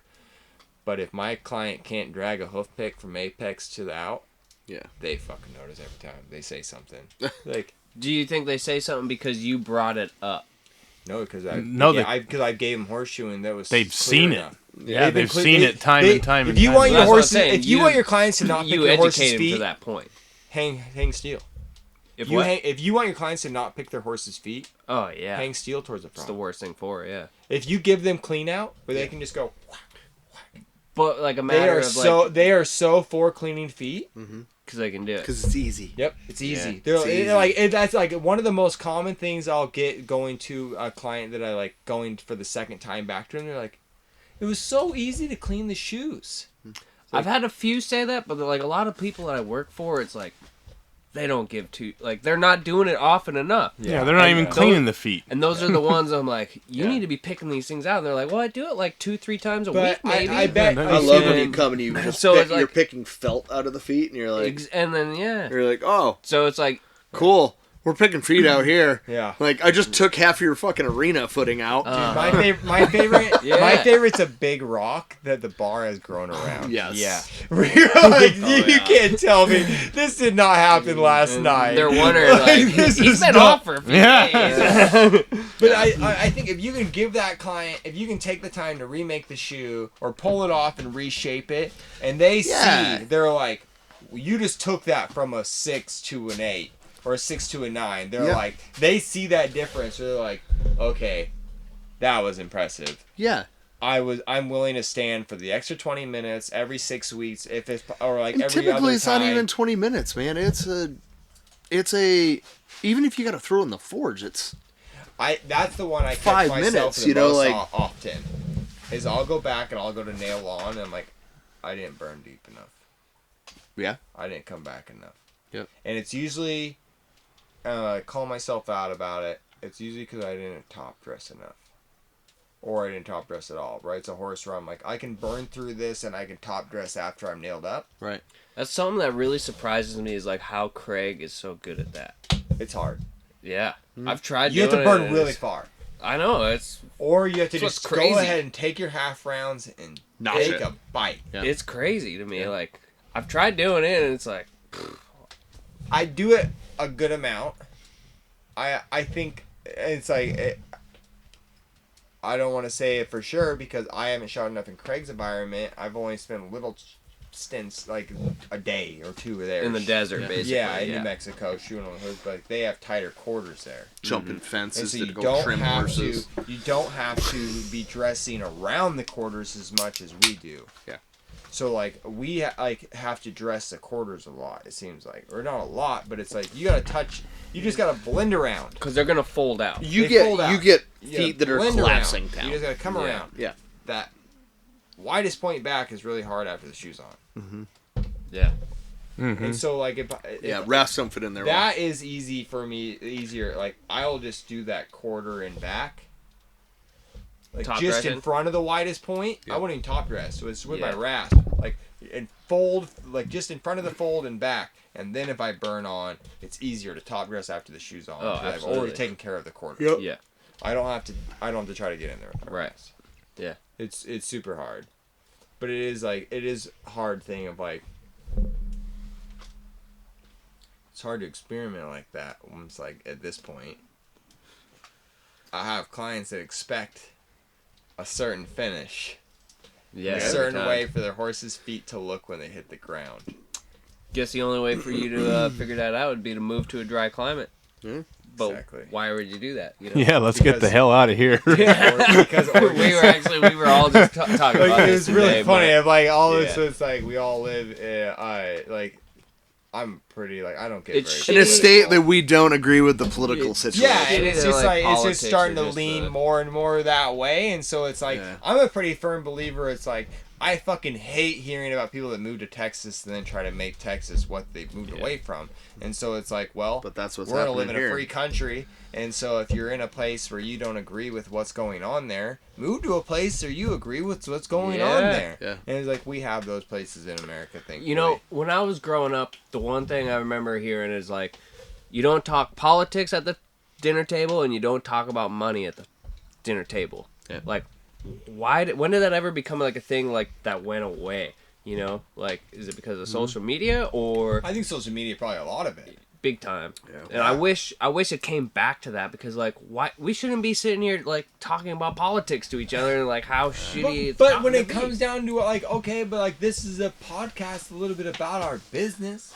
But Yeah, how do you livelihood, think and the Constitution was written? What do you mean? By people sitting down at a table talking politics, Yep. right? But there's It too would've many started affecting people their get daily life. too many Yeah. people get sad about it. It's like, you know what? If somebody It tells me shouldn't an affect idea, us that no, it much. shouldn't affect us, but we should listen. Yeah. I think Actually I think listen. bingo. Yeah. We shouldn't let it offend us. It can affect us. Yeah. It's gonna affect us, but it doesn't have to offend us. I don't necessarily get offended very often by it, but it's like No. it'll make me pissy about it and be like, that's But related to Yeah. horseshoeing, right? The guy in the room that's willing to take that critique is going to excel. Yeah. The person that doesn't want to hear what he doesn't want to hear is going to go back to his little pond and do nothing but just run his Dude, mouth. Yeah. It's like I'm gonna do. Yeah, I'm just already that person. I'm always the person on Facebook, Instagram. I kind of spit my shot. Here I am. So Yeah. I'm that dude. So it's like, but I think it is a duty, though, that as citizens that we do talk about politics. we got Yeah. a citizen. I actually think as a citizen it is a duty that we do, Who the like, fuck else supposed to talk because it is our republic. Yeah. And I think it's important that we do talk, because when we don't talk about it is when... I guess I mean like I know how so people get so right, amped up but that about was it. always the polite thing, Thing. right? The polite thing was you didn't talk about, you don't, like, you go to the bar, you don't talk about politics, you don't talk about religion, you don't talk about money, Yeah.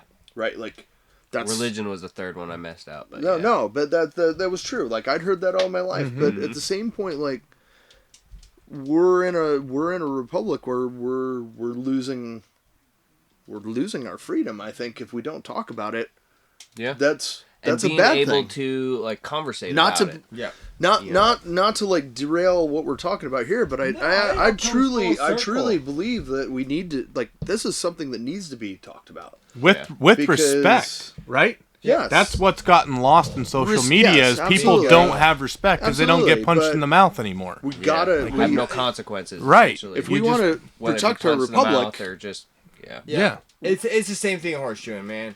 And it's just like I'm gonna call it out.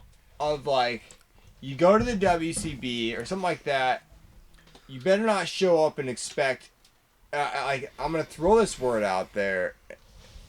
equality. Yeah. You are not an equal there. No, it's a competition. It's There's no not even a equals. competition. It's like it's a world of like we're gonna put you a title on you so you know where to go from here. Yeah.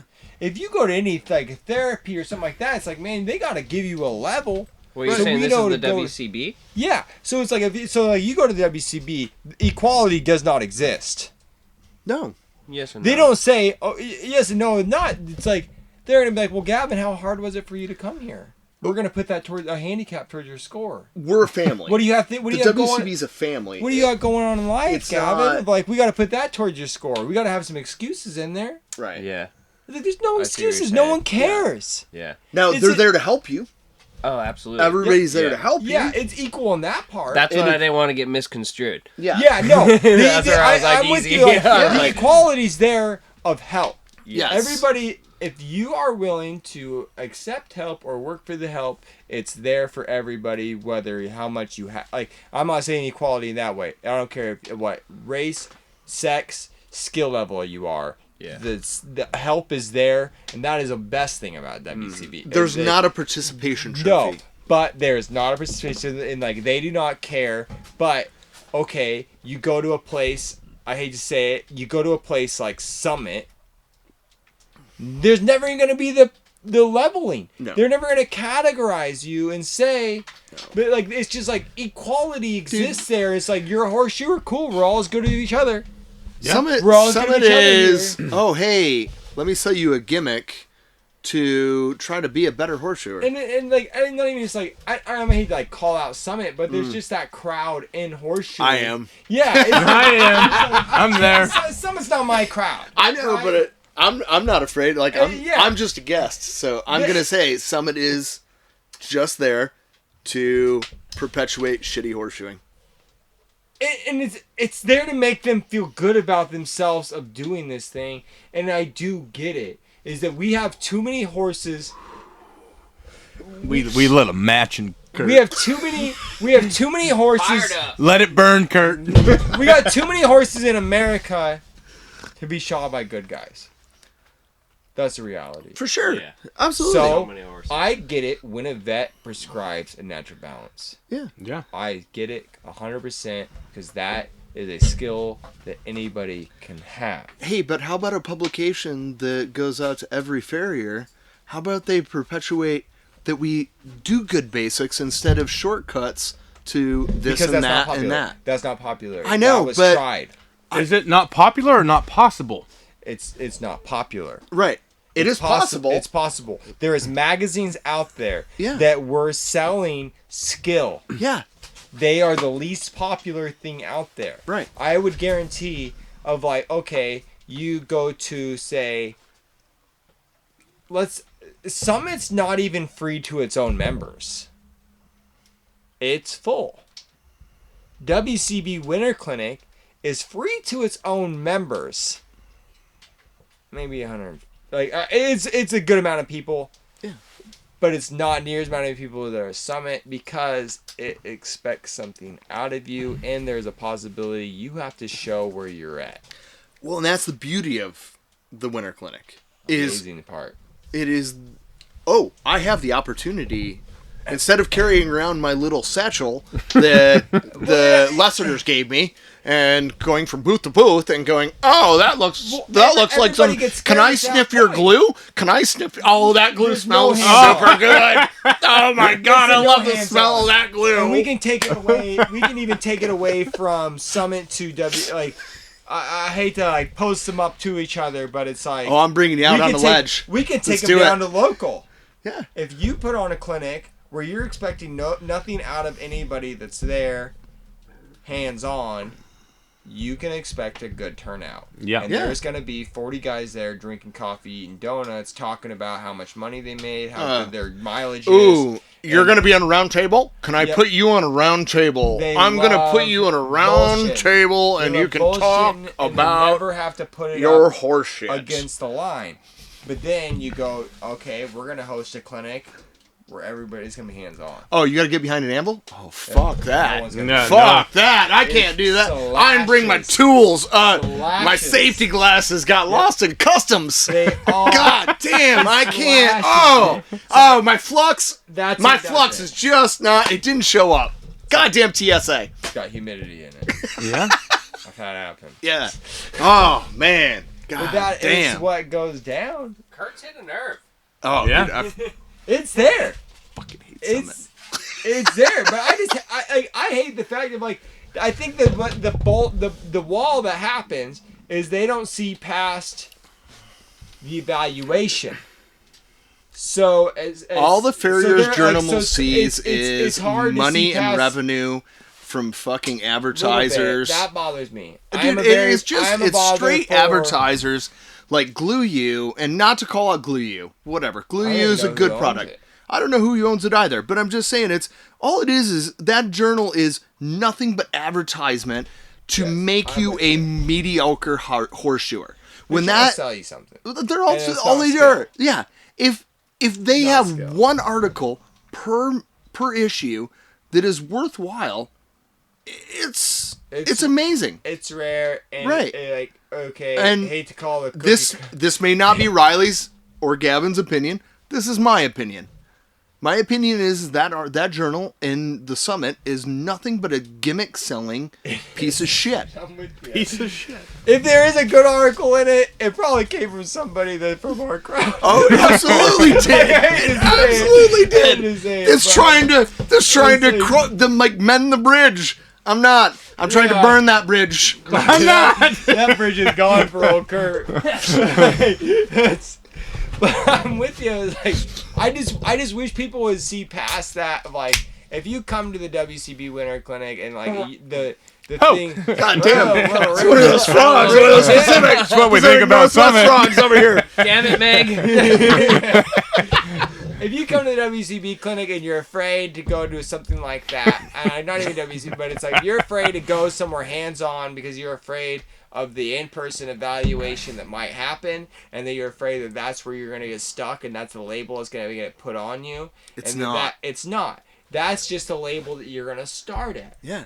It's just They giving you a have place. to know where you're going to start. Right. And so you like that's like the It's- one thing is like It's like in climbing. It's a foothold. you have Now to I have a start. place. I have purchase. Yes. Right? Yes. Like, it's giving me purchase in my career. Any training, if you're going to train a horse or you're going to train a dog, you Right. got to give that bastard a foundation. Yes. But you got to put in the work to get there. Absolutely. But it's very possible to go to Right. some of our worlds in this trade and never have a foundation. No shit. Yeah. Think It's about called the how many Summit. times you bump into somebody and you're like, well, what's the basics of trimming? And they don't know. Oh, I'll give you the deer in the headlight look. Where you're like, flat, hoof wall Hmm. thickness, Do do you- no harm. Like they like that is like a But thing. maybe But they're it's just all- not able to like relay it. Like you just asked me that, and like I had to like sit there and think about it for a second. Yeah. Like I didn't know exactly what to say immediately to you. Red means stop. Yeah. You know, but like I don't know. Maybe I'm not very well at like just relaying that information to somebody. It is You know super what I mean? sure. So Yes. Most like, people don't care though. Like that's different, Well- Gavin. Like you But were it's thinking it's- about like what are those things. Most people don't have any idea, and most people don't care to have the idea. I don't know if they don't even care, but they're like, at this point, I don't want to admit that I don't know. We've Well, all met, but we we've had all that at, we had that at a true. Yeah. clinic. Yeah. We had that at a clinic, and Riley looked at me. The veterinarian at the clinic goes, "How many nerves run down the back of the foot?" I could. And we all sat there and went, and nobody said a thing. And Riley did. Riley spoke up and goes, 2. And just to me, This goes back to again. right, I know my anatomy because I know I'm gonna open my mouth. So right. I'm gonna try to back But it up. but it is. But it was one of those. And we looked at it and you go, you looked at me and go, God, we're dumb. Like, That goes back to and it's like it was literally. but it's legit. Like, if Jim Quick didn't call me out a year before like horseshoers are stupid. Yes. They don't know anything. Like I am stupid. If Yes. someone Oh, asks yeah. me what Yeah. the bones are from shoulder down, But even though we don't do it, we might all miss have one that or two. hesitation to not answer. And like Yes. so at the Travis Burns Clinic, I made it like that made a big influence on me.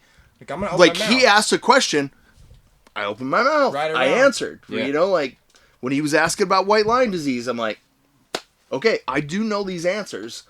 I'm gonna answer. Yeah. Instead of just sit there with my hands in my lap, I'm gonna answer. Right. Because you're right. Like we It's do hard being that we're- dude at the clinic, though. Yeah, I get it. It is For sure. It is, but hard. you're right. Like Right we place, do. right time. Yes. You acknowledge that you knew that it was like the right place. But okay, He asked the question. Tough I one had for the me, answer. Gavin. but Right place, we're right also time. we are naturally.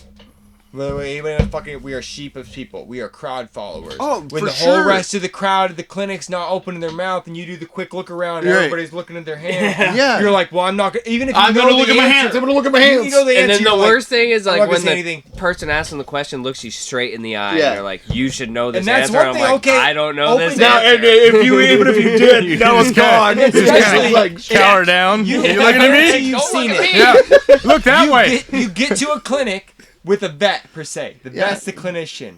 There's a couple dudes sweet talking the vet before the clinic even starts. yeah. So then, okay, sweet. You want to sweet talk the vet?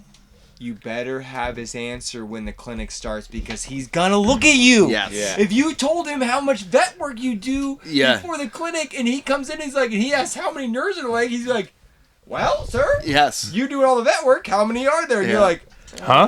like, where's the donuts? And I gotta refill Yeah. my coffee. Yeah. Like, that is an awkward Gee, situation. look at the time. Hell yeah, man. Like, No it's like doubt. all of us, like, but it also can be used as a learning experience, and so it's like it's a little bit of a follow-up of like, I might want to keep my mouth shut Yeah. Oh yeah, for a little bit, but it's that's usually why I keep my mouth shut so I don't.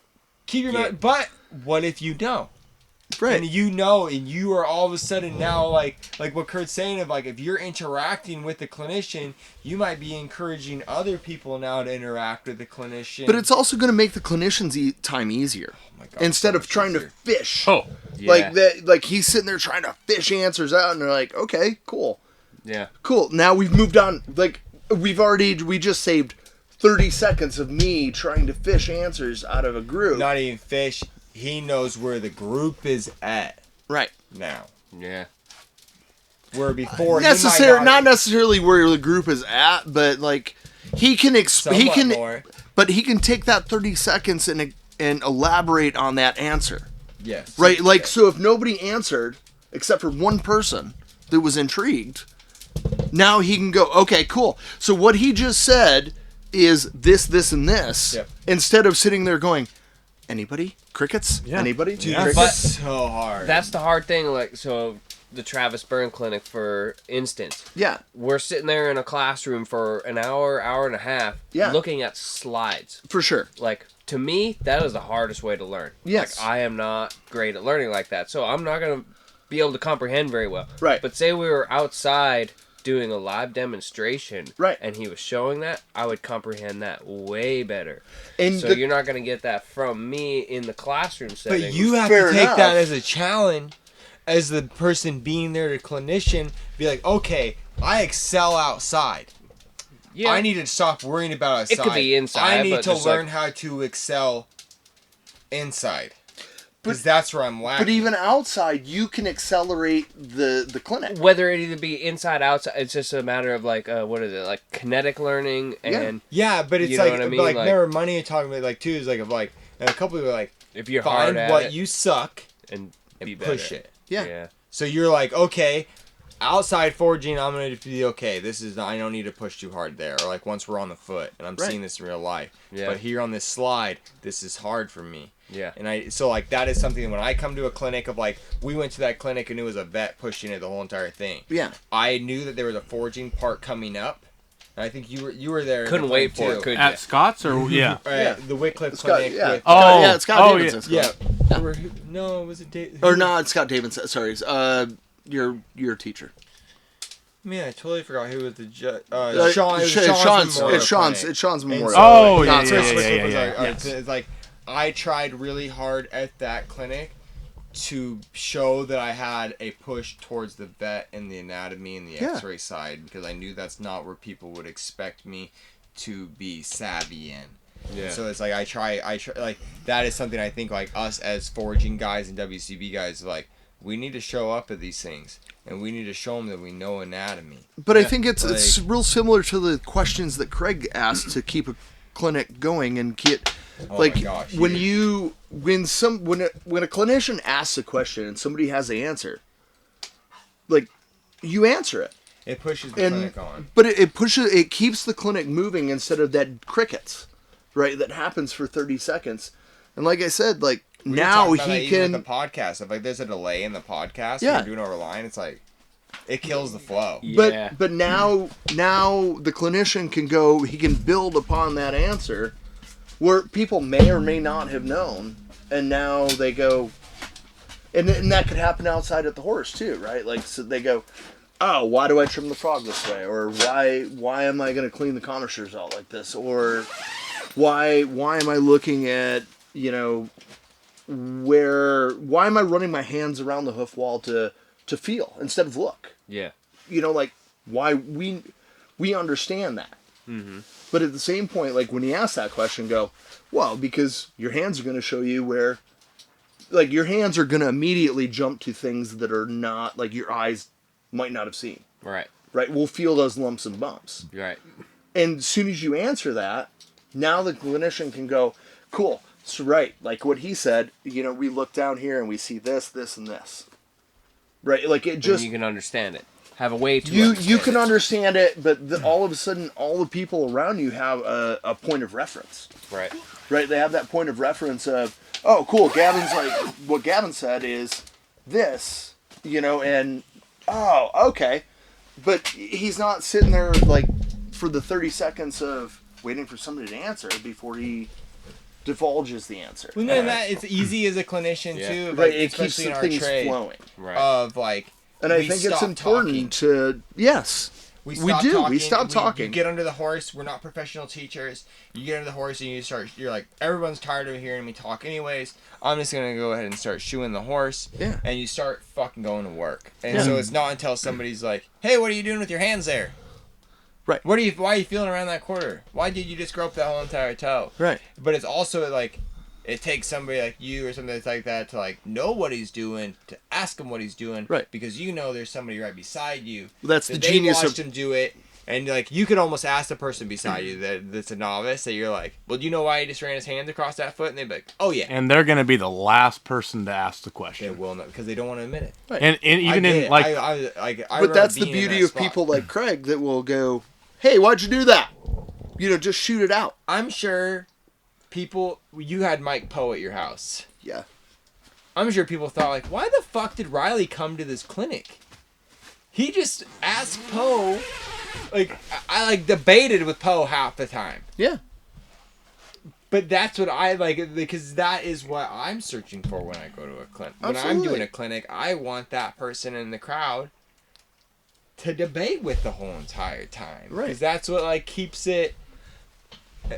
It's like width of section. Huge. I agree with what you said.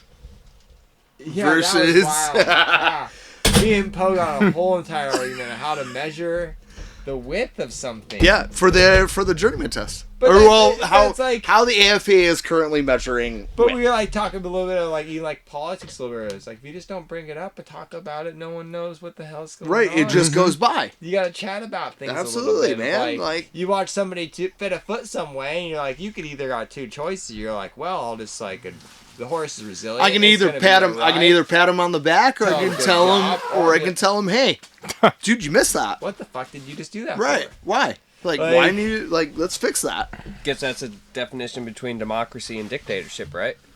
I guess. Almost. I don't know. Yeah. Well, I mean, I think it's a definition between communism and like one of the two, and democracy. Like right. Democracy is going to tell you when it's wrong. Like a true republic is going to go, no, that's not right, right? Because we have differing opinions and they all count. Mm-hmm. They really do all count. Mm-hmm.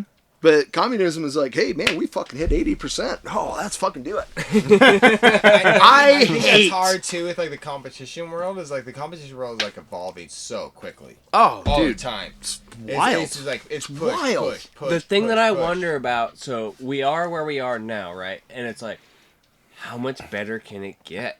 I bet people were wondering that 15 years ago. You know, well, I bet 15 years ago. I bet when Craig first went to Stoneleigh, he was probably wondering like, can it get any better? Yeah. Can it really get any better? It makes me. I mean, they're like chromed as sharp as a bowling ball now. You can see reflection in them.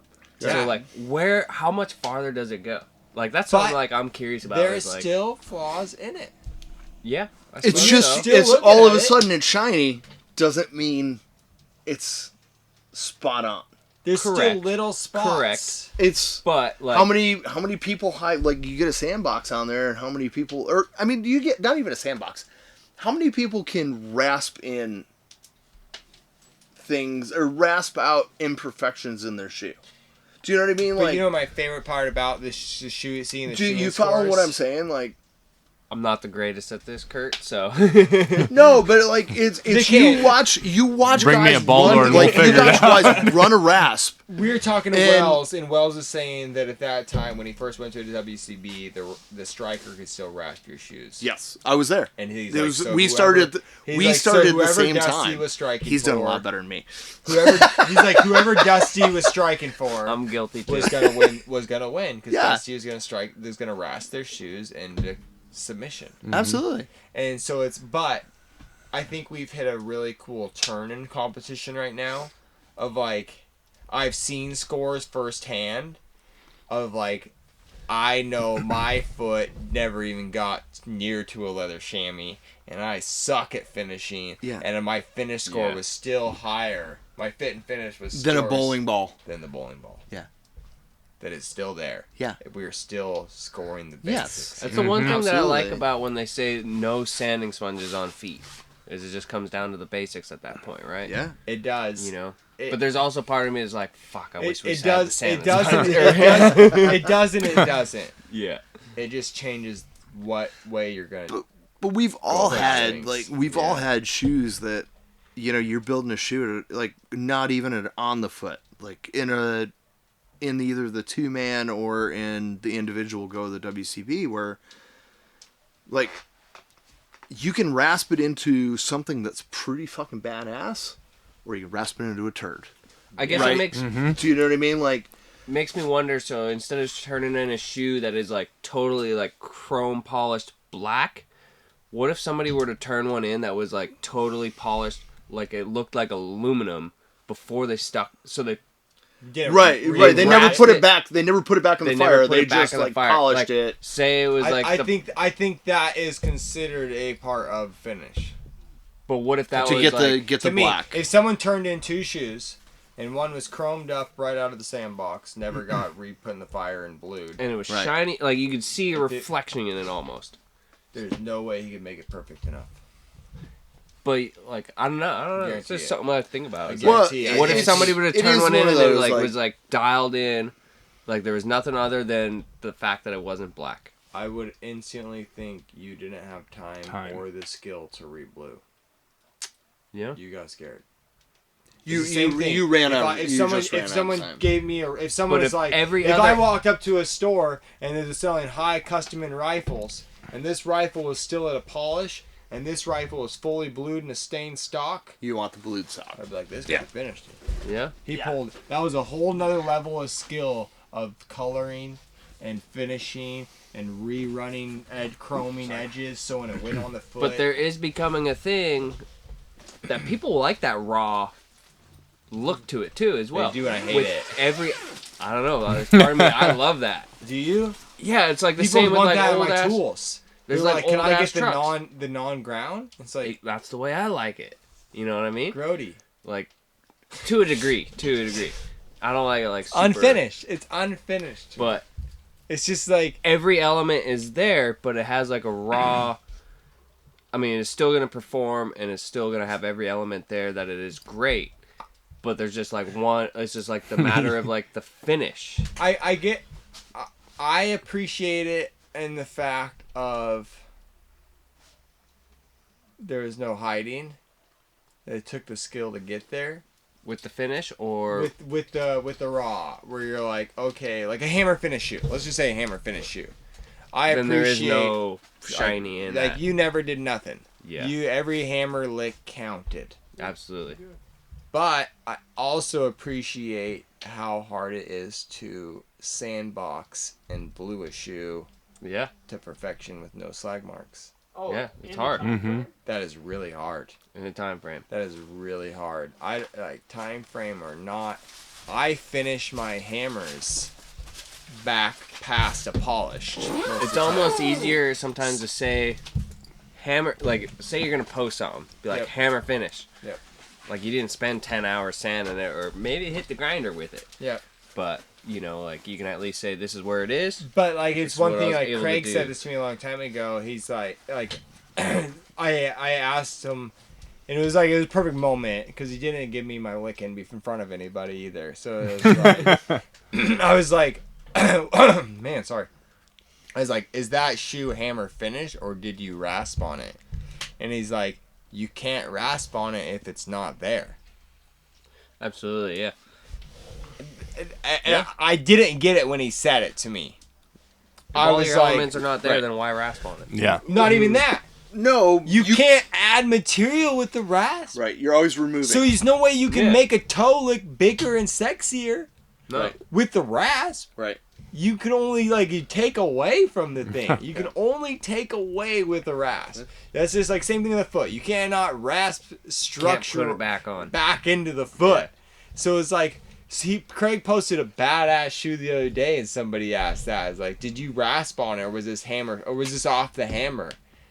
And Craig's like, so I rasp on it. And, it's like, and I commented, you can't rasp on what's not there. And it's just like, you can't rasp a caulking sweet.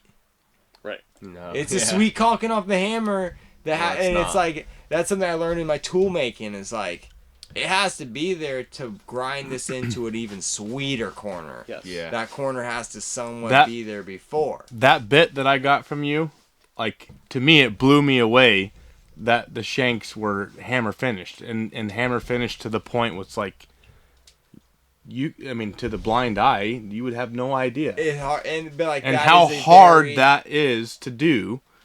Not many people are gonna respect that. No. So what do you like making more? Do you like making like bits, or like horseshoeing tools, or like, what's your favorite kind of tool? Dude, Thing to make. I don't think I have a favorite thing to make. It just depends on the day of like, You did say like you like to just try and make something different to just keep you entertained. and not even Right. just entertain, like keep that challenge rolling. Yeah, the challenge. I And guess. it's like, so I'll find a portion of something that is hard. So like he's like, okay, well that bit was hard. And it's like, well, of those bits, having really nice rings and a really nice square corner coming off into the shank, into the transition, that was hard. Yeah. So that's what I attacked. Like that was my sickness for a little bit of trying to get that. And it's like, and it'll cross distances of like, for a long time I wanted to build a strong corner or a strong transition. You know what I mean? You're like, in the hammer finish portion, that's hard. Yeah. Of having one crisp line of anything, of like, say like that Arab toe weight. Many people like see me make mini shoes. I make that Arab toe weight a ton because it is a shoe that's like, it's there or it's not there. You Yeah. cannot rasp that shoe into having crispness I'll anywhere. say I haven't made one because I'm like, I don't know if I'm gonna be very good at it, and because it's like you just said, it's either gonna be there or it's not gonna be there. So I'm like, well, I'm not ready It's not to a try it unless I absolutely have to. It's not a fuck around shoe. Yeah. And so like I do gravitate towards those in like, so like axes are that way. Yeah, You cannot grind an axe straight. Right. It has to be forged straight. I see. Yeah, And so it's like that's where like I'm drawn to those things that have a definite, this is shit or it's not shit. well, I think. And it might not be the customer, might not ever see it. Yeah. Horseshoeing or tool. Well, let's Just for let's kind of change this up a little bit. Kurt, how did you get into shoeing horses? My wife. She got me into riding. I was looking for a change of career. It was 28 years old. What were you doing before up to that point? I had an environmental science degree. Been working for an environmental company. It's great. They gave me a 4-wheel drive truck and just said, you don't go sample wells. I was doing a job on Monkey could do, but it was a kid with a 4-wheel drive truck that was Went off in the hills. sent into the wild, and essentially said, when you get stuck, call the dozer. They'll come pull you out. Yeah. it would get to that point. Oh, dude, yeah, we would be, because we were working around landfills and all that stuff, so it's all clay base. You went to college? Yeah. Went to college, got an environmental science degree. Where did you go? Paul Smith College, upstate New York, Adirondacks. And that's super where you're small. from, is New York. Yep. Okay. Yep. From Western New York, and then, so Erin got me into horses. She got me into riding. Really enjoyed it. Bought my first horse, off-track thoroughbred, about as narrow as a banister. It was awesome. He was a really good horse. So you, but he had a you didn't grow up with horses or nothing? Nope. It was all your wife? No, I grew up in the country. I was a country kid, so I grew up around dairy cows and all that you grew stuff. up around, like, dairy stuff. Yeah, I grew up in dairy. Like my first job was throwing hay, bucking hay and for the dairy, and just doing odd jobs around the dairy farms. So what does your wife Erin do then? She's a small animal veterinarian now, but she comes from a large dairy farm. Okay. Yeah, her parents own a. So what did she say to you to become a farrier? Well, so she went kayaking with her and her brother. Her brother and I are good friends, and so the deal was she went kayaking and I had to ride a horse. So went and I rode a horse. And, Dang. yeah, it was just one of those, like, I don't know, man. I was like, this is fun, enjoyed it, and got into that, and we were doing hunter paces, and I was riding English. Like, I really liked jumping. Went and rode some of the fox hunt fields. We did some hound jogging, and What is that? So, like, I just listened to a podcast the other day, because I listen to hound podcast. yeah, And I just realized how big that world oh, dude, is. it's huge. It's Fox hunting? enormous. Fox hunting. Yeah. And Did you like, have any idea? as far as like England, I'm pretty sure it's No, pretty- dude, like East back Coast. East Coast. Oh, It's really? in the United Dude, like, States. Andrew was telling me Dude, this is a big deal. that, like, No there's kidding. clubs Yeah. over there. He's like, in Andrew's part of Pennsylvania, it has, like, one of the oldest Nielsen. one of the oldest fox hunt clubs in America. And they have a club that it's $10,000 a month. Oh yes. Holy be in it. smokes. Holy Toledo. Horse not included. Do they take checks? Oh yeah, just Yeah. just for membership. What do they call that, like, payment thing online now? They call it, like, everyone's always like a firm. Patreon. Yeah. Firm or whatever it is. It's like payment. Like, yeah, $10,000 a month. Like, I didn't realize it was such a big world. Not here in the United States, I didn't. No, it's huge. It's huge. Wow. East Coast, it's huge. I mean, like East Coast, I pictured like the jumping world and stuff like that. Yeah. But No, as far as, field, like, fox hunting, field not so hunting much. is still fox hunting is still. So, a like, deal. That's cool. What, like, so you didn't grow up with horses, and all of a sudden you're going on this fox hunt type deal? I never hunted. I never actually hunted with the hunt. Erin did. She belonged to the hunt. What's the difference? What do Do they they do? like the hunts? I don't even know what they They do. aren't hunting it. The killing of the fox is. Oh no, that is not a thing that no! happens. The fox is sacred. Yes. The fox is sacred, but they will put it to ground. They will run it to ground. Into the To where it into a just den. lays down? Yep. Or- Or he just lays down. it hides, or the hounds surround it. But the hounds will not attack the fox. Pussy ass hounds. Yeah, no doubt. So, That fox don't want to meet Sio. but they are hunting a live fox. That's what, So how? because the first time I heard of these worlds is like in the trapping world, it's really weird because it's super funny to me that these fox hunting ladies think that they're being super nice to this fox. Yeah. But this fox got put into this area by a trapper catching it and selling it back in the live market. Not in upstate New York. Not In upstate New York. upstate New York. I have seen red a fox picture are. of these guys with a truck Oh. canopy full of foxes. That's very possible. live, and they're like, "I'm selling these back to the fox hunt Well, club." so you'll It's a enjoy trip. this. Aaron's fondest memories of the hunts are when the hounds would take off after a coyote, Oh yeah, and it was Run a a trash. full gallop the entire time. Yeah, straight because lines, when straight when lines. you're hunting a fox, it's this, they stop. They juke and jive. Yeah, they They're juke and hiders. jive. They're The caddies. hounds will go and they got to look, so you're standing around. But when you're hunting a coyote, it is Beeline. full Well, on it's known, gallop. that's what it's known here. Is like so like a bobcat hunt here is foxy. They kind of describe a bobcat rate is that it's foxy. Yeah. And they're hiders. They're sneaky. They're thinkers. Coyote. That's why guys like running coyotes because it's a long, hard race. Yeah, it's a So that it's- coyote lines out. I mean, full gallop. and he's And just running. when you're fox hunting, you're in and out of pastures with live cattle. So what's the Like- difference when you're on these like the other hunt deals like that you were going on? compared to Oh, the so hunts? you're just jogging the hounds. They're just taking the hounds out for training. It's just training rides. Oh, So- you're not actually. Okay. So Yeah, I you didn't said you need to weren't hunting. belong. I didn't need to belong to the hunt So you have to belong to the club to go on this. to go to the hunts. You do, but hound jogging is just you're just training. You're just going out and riding the hunt lands. Anybody can ride the hunt lands. Like you can go trail your horse in and ride the hunt lands. So and you're just following the hounds? Like what is Yeah. the point So, of the like, we rider call- and the horse? you're just exercising the dogs. Like we call that roading here. Yes. So like I rode Same. Sayo Yeah. on my mountain bike. Yeah. I just take him out or a truck. You toss So him out you'll of the take truck, the he runs juvenile- in front of the truck. You'll take the juvenile hound. They'll take We ain't juvenile getting Meg to hounds do out, that. and they'll and they'll take them out with experienced hounds to train Yeah. them. And that's all that is. It's And probably then pretty fun though. yeah, absolutely.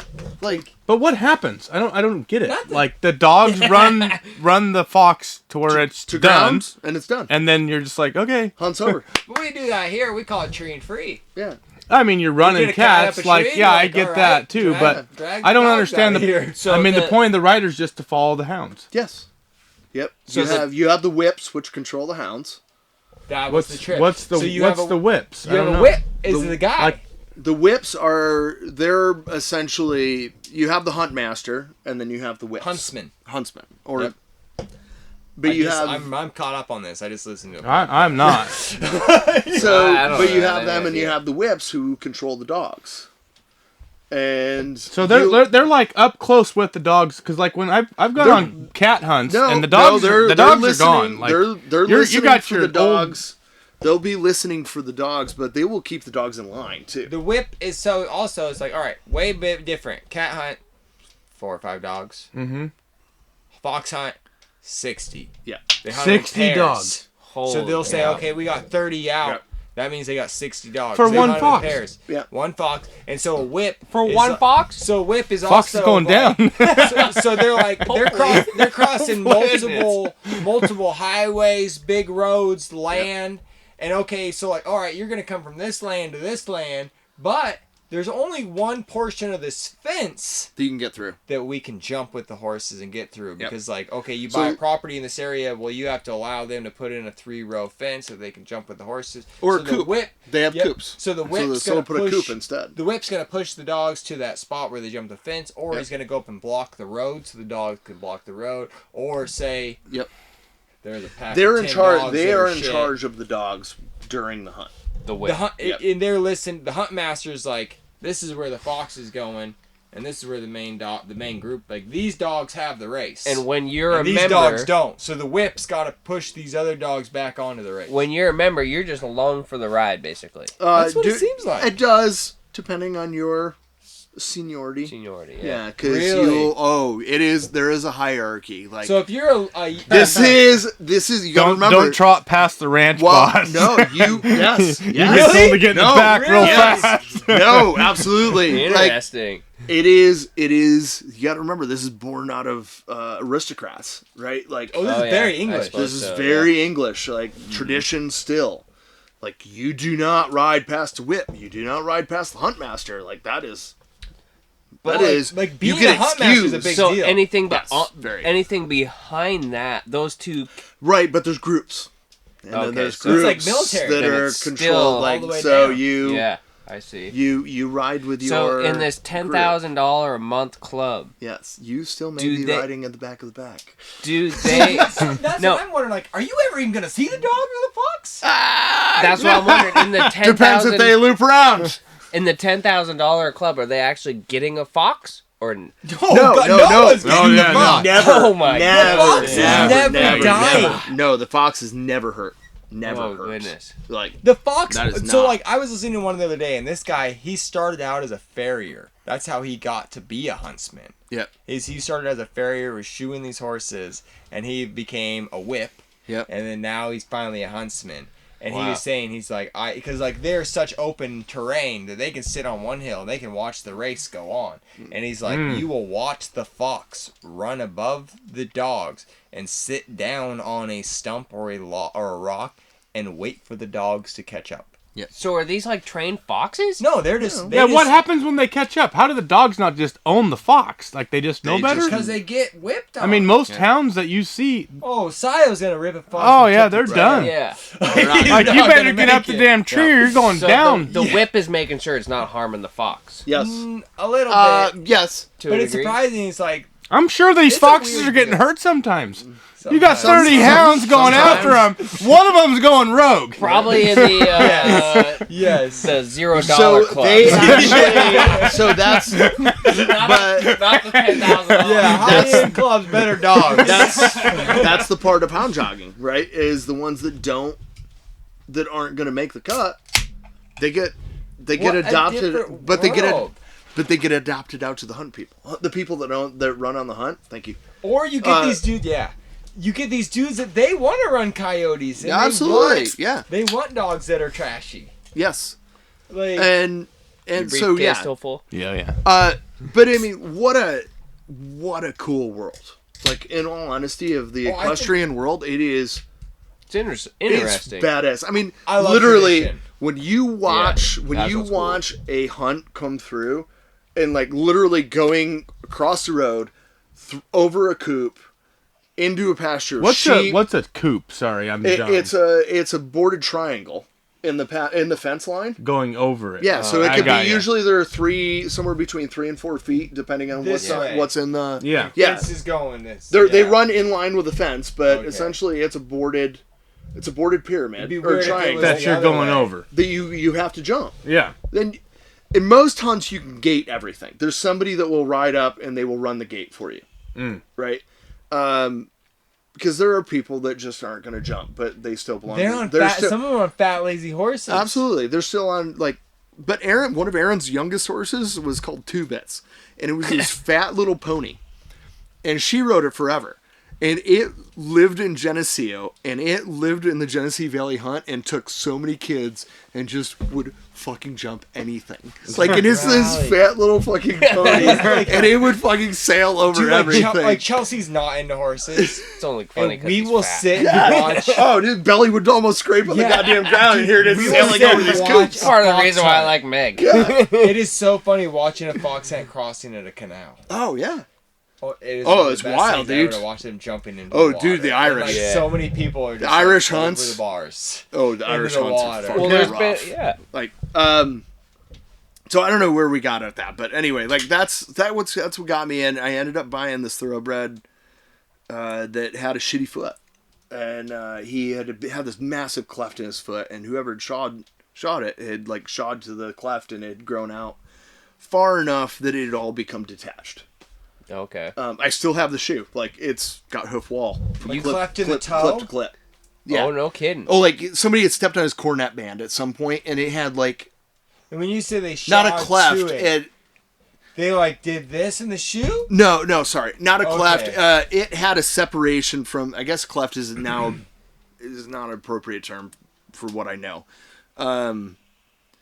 He had a separation from the cornet band down, right? That was just detached at this point. Like it Yeah. had grown more than halfway down. Whoever had shot it last had shot out and around it. So eventually it ended up just coming off with the Right, shoe. it had detached. Yeah. And like literally the day after I bought him. This horse, by the way, though, I was a green fucking rider. Green rider. Uh-huh. I got him home. Like I went, rode him. It's like, God, I love this horse. Confirmationally, fucking sucked. Yeah. But I knew nothing. Yeah, it didn't matter. You know, and I was like, oh God, I like this horse. He's super nice. That's and why most people buy horses. oh, dude, Like, they I was love right the there. experience. Right, like Yeah. I was like, oh God, this horse is sick. But like I get him home. We're riding up the road. Flock of turkeys blow out of the fucking ditch in front of us. This horse didn't fuck. I was like, oh, turkeys. And I'm like, oh, turkeys. You know, and you're like, and like nothing. What's going like, this on, horse, Dude. nothing. Worth his weight in gold right Oh, but when we would go out to hunter, off the like, track. I don't know if you That's guys know impressive. what hunter paces are. Hunter paces are like a 10-mile ride where they have field jumps. Like, so it's either a trail ride, like you can go around everything, or you jump stuff. Yeah. It's a social gathering, but it's a blast, right? So he would get so pissed if we'd come up to a jump that I was not confident on, and I would go around. Oh, he would be like head throwing. Oh, he was super pissed. He's like, I got this. Yeah. He's like, quit being a pussy. He's like, hang on, motherfucker, we're going. That is funny. So anyway, like day after, I think it was 2 days after we got him, like the whole thing just busted off, right? So now he's got this nub, and I don't ever remember him being particularly lame from it, but again, I knew fucking nothing at this point, right? Like, I'm super fresh in horses. So we ended up getting an appointment, took him down to Cornell, which was, fortunately for me, it was 25 minutes south of where I lived. Yeah. And Mike Wildenstein was the farrier at the time, and got down there, and I remember it was September, and took the horse down. Mike did his deal, and like, you know, he fixed it all up, glued it up, and patched them all back together. Rebuilt it completely. Yeah, rebuilt it completely, and I was like, fuck, man, that was super cool. Like, and at that point, I was in my the environmental career. I was at the point where I'm like, I really didn't know where I was going to go with it, and I was like, God, man, that was really cool. Or like, I really liked that, and so I got a little more in touch with Mike, and I was like, dude, what do I need to do to do this? And that was September, so by January I was in the class, and I was ready to go, and like, I picked up my version of P3, and I was reading the stereo instructions of Doug Butler, and the way I went, man, and ready to rip. So you didn't even go to shoeing school? Oh, I did. I went to Cornell for the you did? 16-week program there. Oh, nice. Yep. And then and so it was kind of, you guys kind of brushed on it when you were talking with Butch earlier. Like, for me, it was tough because like I came out of a program that was very geared around therapeutic shoeing. Okay. And not necessarily the basics. Not basics. Because that's what it was, right? Like Cornell. Oh, no. Stuff's getting hauled in there. Absolutely. Because this They glue on is almost shift more gone shoes than south. anybody Dude, else. we were, I don't know, I think Travis Burns glues on more now. Yeah. Nod to you, Travis. He might be roughing it up. But anyway, it was a hard road for me right at the very beginning, because I'm thinking, like, I came out and I'm like, man, we got to do all this. We got to do this, this, and this, and this to this horse. And it was riding with my buddy Kirk Smith, and like I would go work with him, and it was, I came to the realization pretty quick. I was like, oh man, if we do the basics pretty right, then we've fixed, you know, we've helped 95+% of the horses get along, easy, because we did a good basic job. Yeah. Like we put nails in the wire. Right, yeah. You don't get many problems after that. We shaped the shoe to the foot. God, like, you know, you're like, all like, of a so, sudden. but it was a big learning curve for me, like, coming from, like, you know, like, a guy that is very well renowned in what he did. And he did. Yeah. Like, he kept a lot of cripples going. Oh, a ton of cripples going. Like, sure. that dude was really good at keeping cripples going. He also got a lot of big booby hugs from the ladies. Dude, they'd come into the shop. They'd come into the shop and go, Mike! And it was chest. They would lean into him chest first, man. And it was like, and then they'd wrap his arms around him. Mike, that's for you, buddy. It was the best, man. We loved it as students. But it was also like, Can I have one? Come here. You're just a grubby student. But yeah, like working with Kirk taught me the most. Like, it taught me like what good basics are like what we're capable of doing if we can just do a good, solid job. Mm-hmm. Oh yeah. But Like- does anybody feel like they excelled during horseshoeing school? No, dude. Like I felt like I learned a lot, but it was with my brother who I apprenticed with after, who taught me Dude, during horseshoeing school. I think it'd be interesting to like hear from some people about that. Of like the kids in my horseshoeing class that seemed like they were excelling are doing nothing now. Yeah. Oh. Are they even shoeing? I don't So think I so. had Yeah. the benefit of, don't think so. because I lived so close to Cornell, I was Mike's perpetual student. Like even after I got out, like, you know, like I still would stop at the shop. Like I'd shoot a couple horses and I'd go there in the afternoon, and it was amazing to see the students that I thought they had raw potential. Yeah. Yeah. And you're like, man, they're gonna come out of here and just like smoke shit, and they did nothing. It's so. It's, It I think blew that's more my common. mind how much, like, because I was there for 2008 to 2013 when we finally moved to Colorado, and like I filled in for Mike. You know, like he would have me fill in. Like you guys will enjoy this. Like the first time he had me fill in was literally four months after I graduated. So I'm taking over Cornell for 3 weeks. Wow. Oh yeah, dude. Thought I was gonna be sick on the floor the first day I walked in there. You did. And then it got better. Okay. The phone rang. So the phone rings at the hospital. So the farrier shop is connected to the veterinary hospital. And it's a little afternoon, and I get a phone call for a possible fractured P3. Okay. And I'm just sitting there going, just Uh, fucker. You just hang up. Yeah. So I'm Why sitting couldn't it there. have been an abscess? Sorry, you're cutting out. You sure you don't need your You're breaking up. I just pulled a shoe for an X-ray. So there you go. Can you come over and clean it up for imaging? And I literally, dude, I'm like, What's Hold- imaging? I'm just in there going, I can do that, and I'm like, I'm about ready to be sick on the floor, like, because I know what they're expecting, and I know what I'm capable of. Yeah. It ain't gonna be anything freaking close. You know what I mean? Like I'm welding washers on this motherfucker. And so I go over there and like I start paring the foot out. And dude, I had an abscess that squirted across the stall. I was never so happy to see an abscess no like in a shit. horse's foot. And they thought it was a pizza. Oh, they thought like this horse was broken. Like it was. So how did you feel after, like, when it was that, and you're like, Oh, dude. No big deal, boy. No big. I got this. Collar came up. Shoulders out. You know what? Just take the imaging equipment down. yeah, I've got it. fuck that You guys shit. need anything else over here? You just need Kurt Fisk Oh, on man, fucking man. radio. Oh God, Anything else Daddy can take care of? yeah. dude. That I was like terrified, and then it was like I was never so happy to see pus fly across the stall. Yeah. That's good. That's like rewarding. Oh I don't know, man! it's Oh, just- you kidding? It's like a thank goodness type God. thing. Oh God, I don't gotta do that. God damn. That's Oh, cool, man. man. Jeez, well, we've rolled on pretty good here tonight. Yeah. Well, what are we at?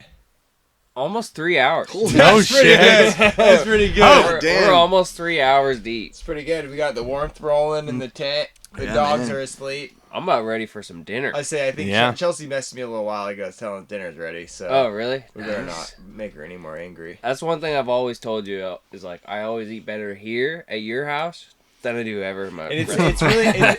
it's so funny too. Like I always try to remind Chelsea is like everybody loves everything you make Oh, dude. Oh, it's because great. Chelsea's just as hard on herself as we are in horseshoeing. It's Yeah. like she like doesn't think she ever does enough, you know. and, like, Oh, she's you make trying to, sure like- to tell her that chili was That's what I always say, damn like, good. I you told knock Kurt it that out might have of been the the best park. chili Yeah, I've ever great. had at lunch. It's So so I good. love So it. It's good. like I know that I'm gonna be well. If she fed. wants to send samples to my house, you know, like for me to try and give her reviews, I'm in.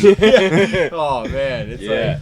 like I feel bad when she said she was like cooking over. I was like, I don't think I'm telling you enough how amazing all this food is. Oh, it's great. Like, it's Every time so I'm here, good. I'm like, oh Oh man, I know I'm gonna be taken care of in the Yep. food department. Pretty Oh. dang good. no doubt, Excellent. Yeah, no it's doubt. great. Well, thank you, Butch and Kurt, for hanging out with Yeah. us today and doing the podcast, kind Cool. of spilling your beans. It's been fun. Yeah, Thanks man. for having us. Yeah, it has been thanks for fun. having us, Yeah, guys. it's been fun. Appreciate Thank it. you guys. Thank you guys for listening. Again, let us know if you guys have any recommendations for us. Leave us a review. I know you might think like you ain't got time for it, but it really helps us out. It's a couple clicks. It's less time than you're spending on YouPorn. I know we're all horseshoers. Or we don't really know Pornhub. technology. Or OnlyFans. You're clicking way more on OnlyFans than this. Just give us a review. We need a review. Maybe you are, Kurt. But If you're clicking, now I'm hoping people are watching my OnlyFans. Damn. Hit the 5 stars. If you got any less than 5 stars, get the fuck out of here.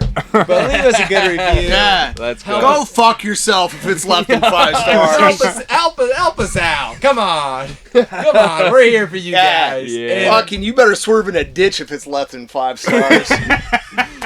Listen to Kurt. Thank you, everyone. Thanks, everybody.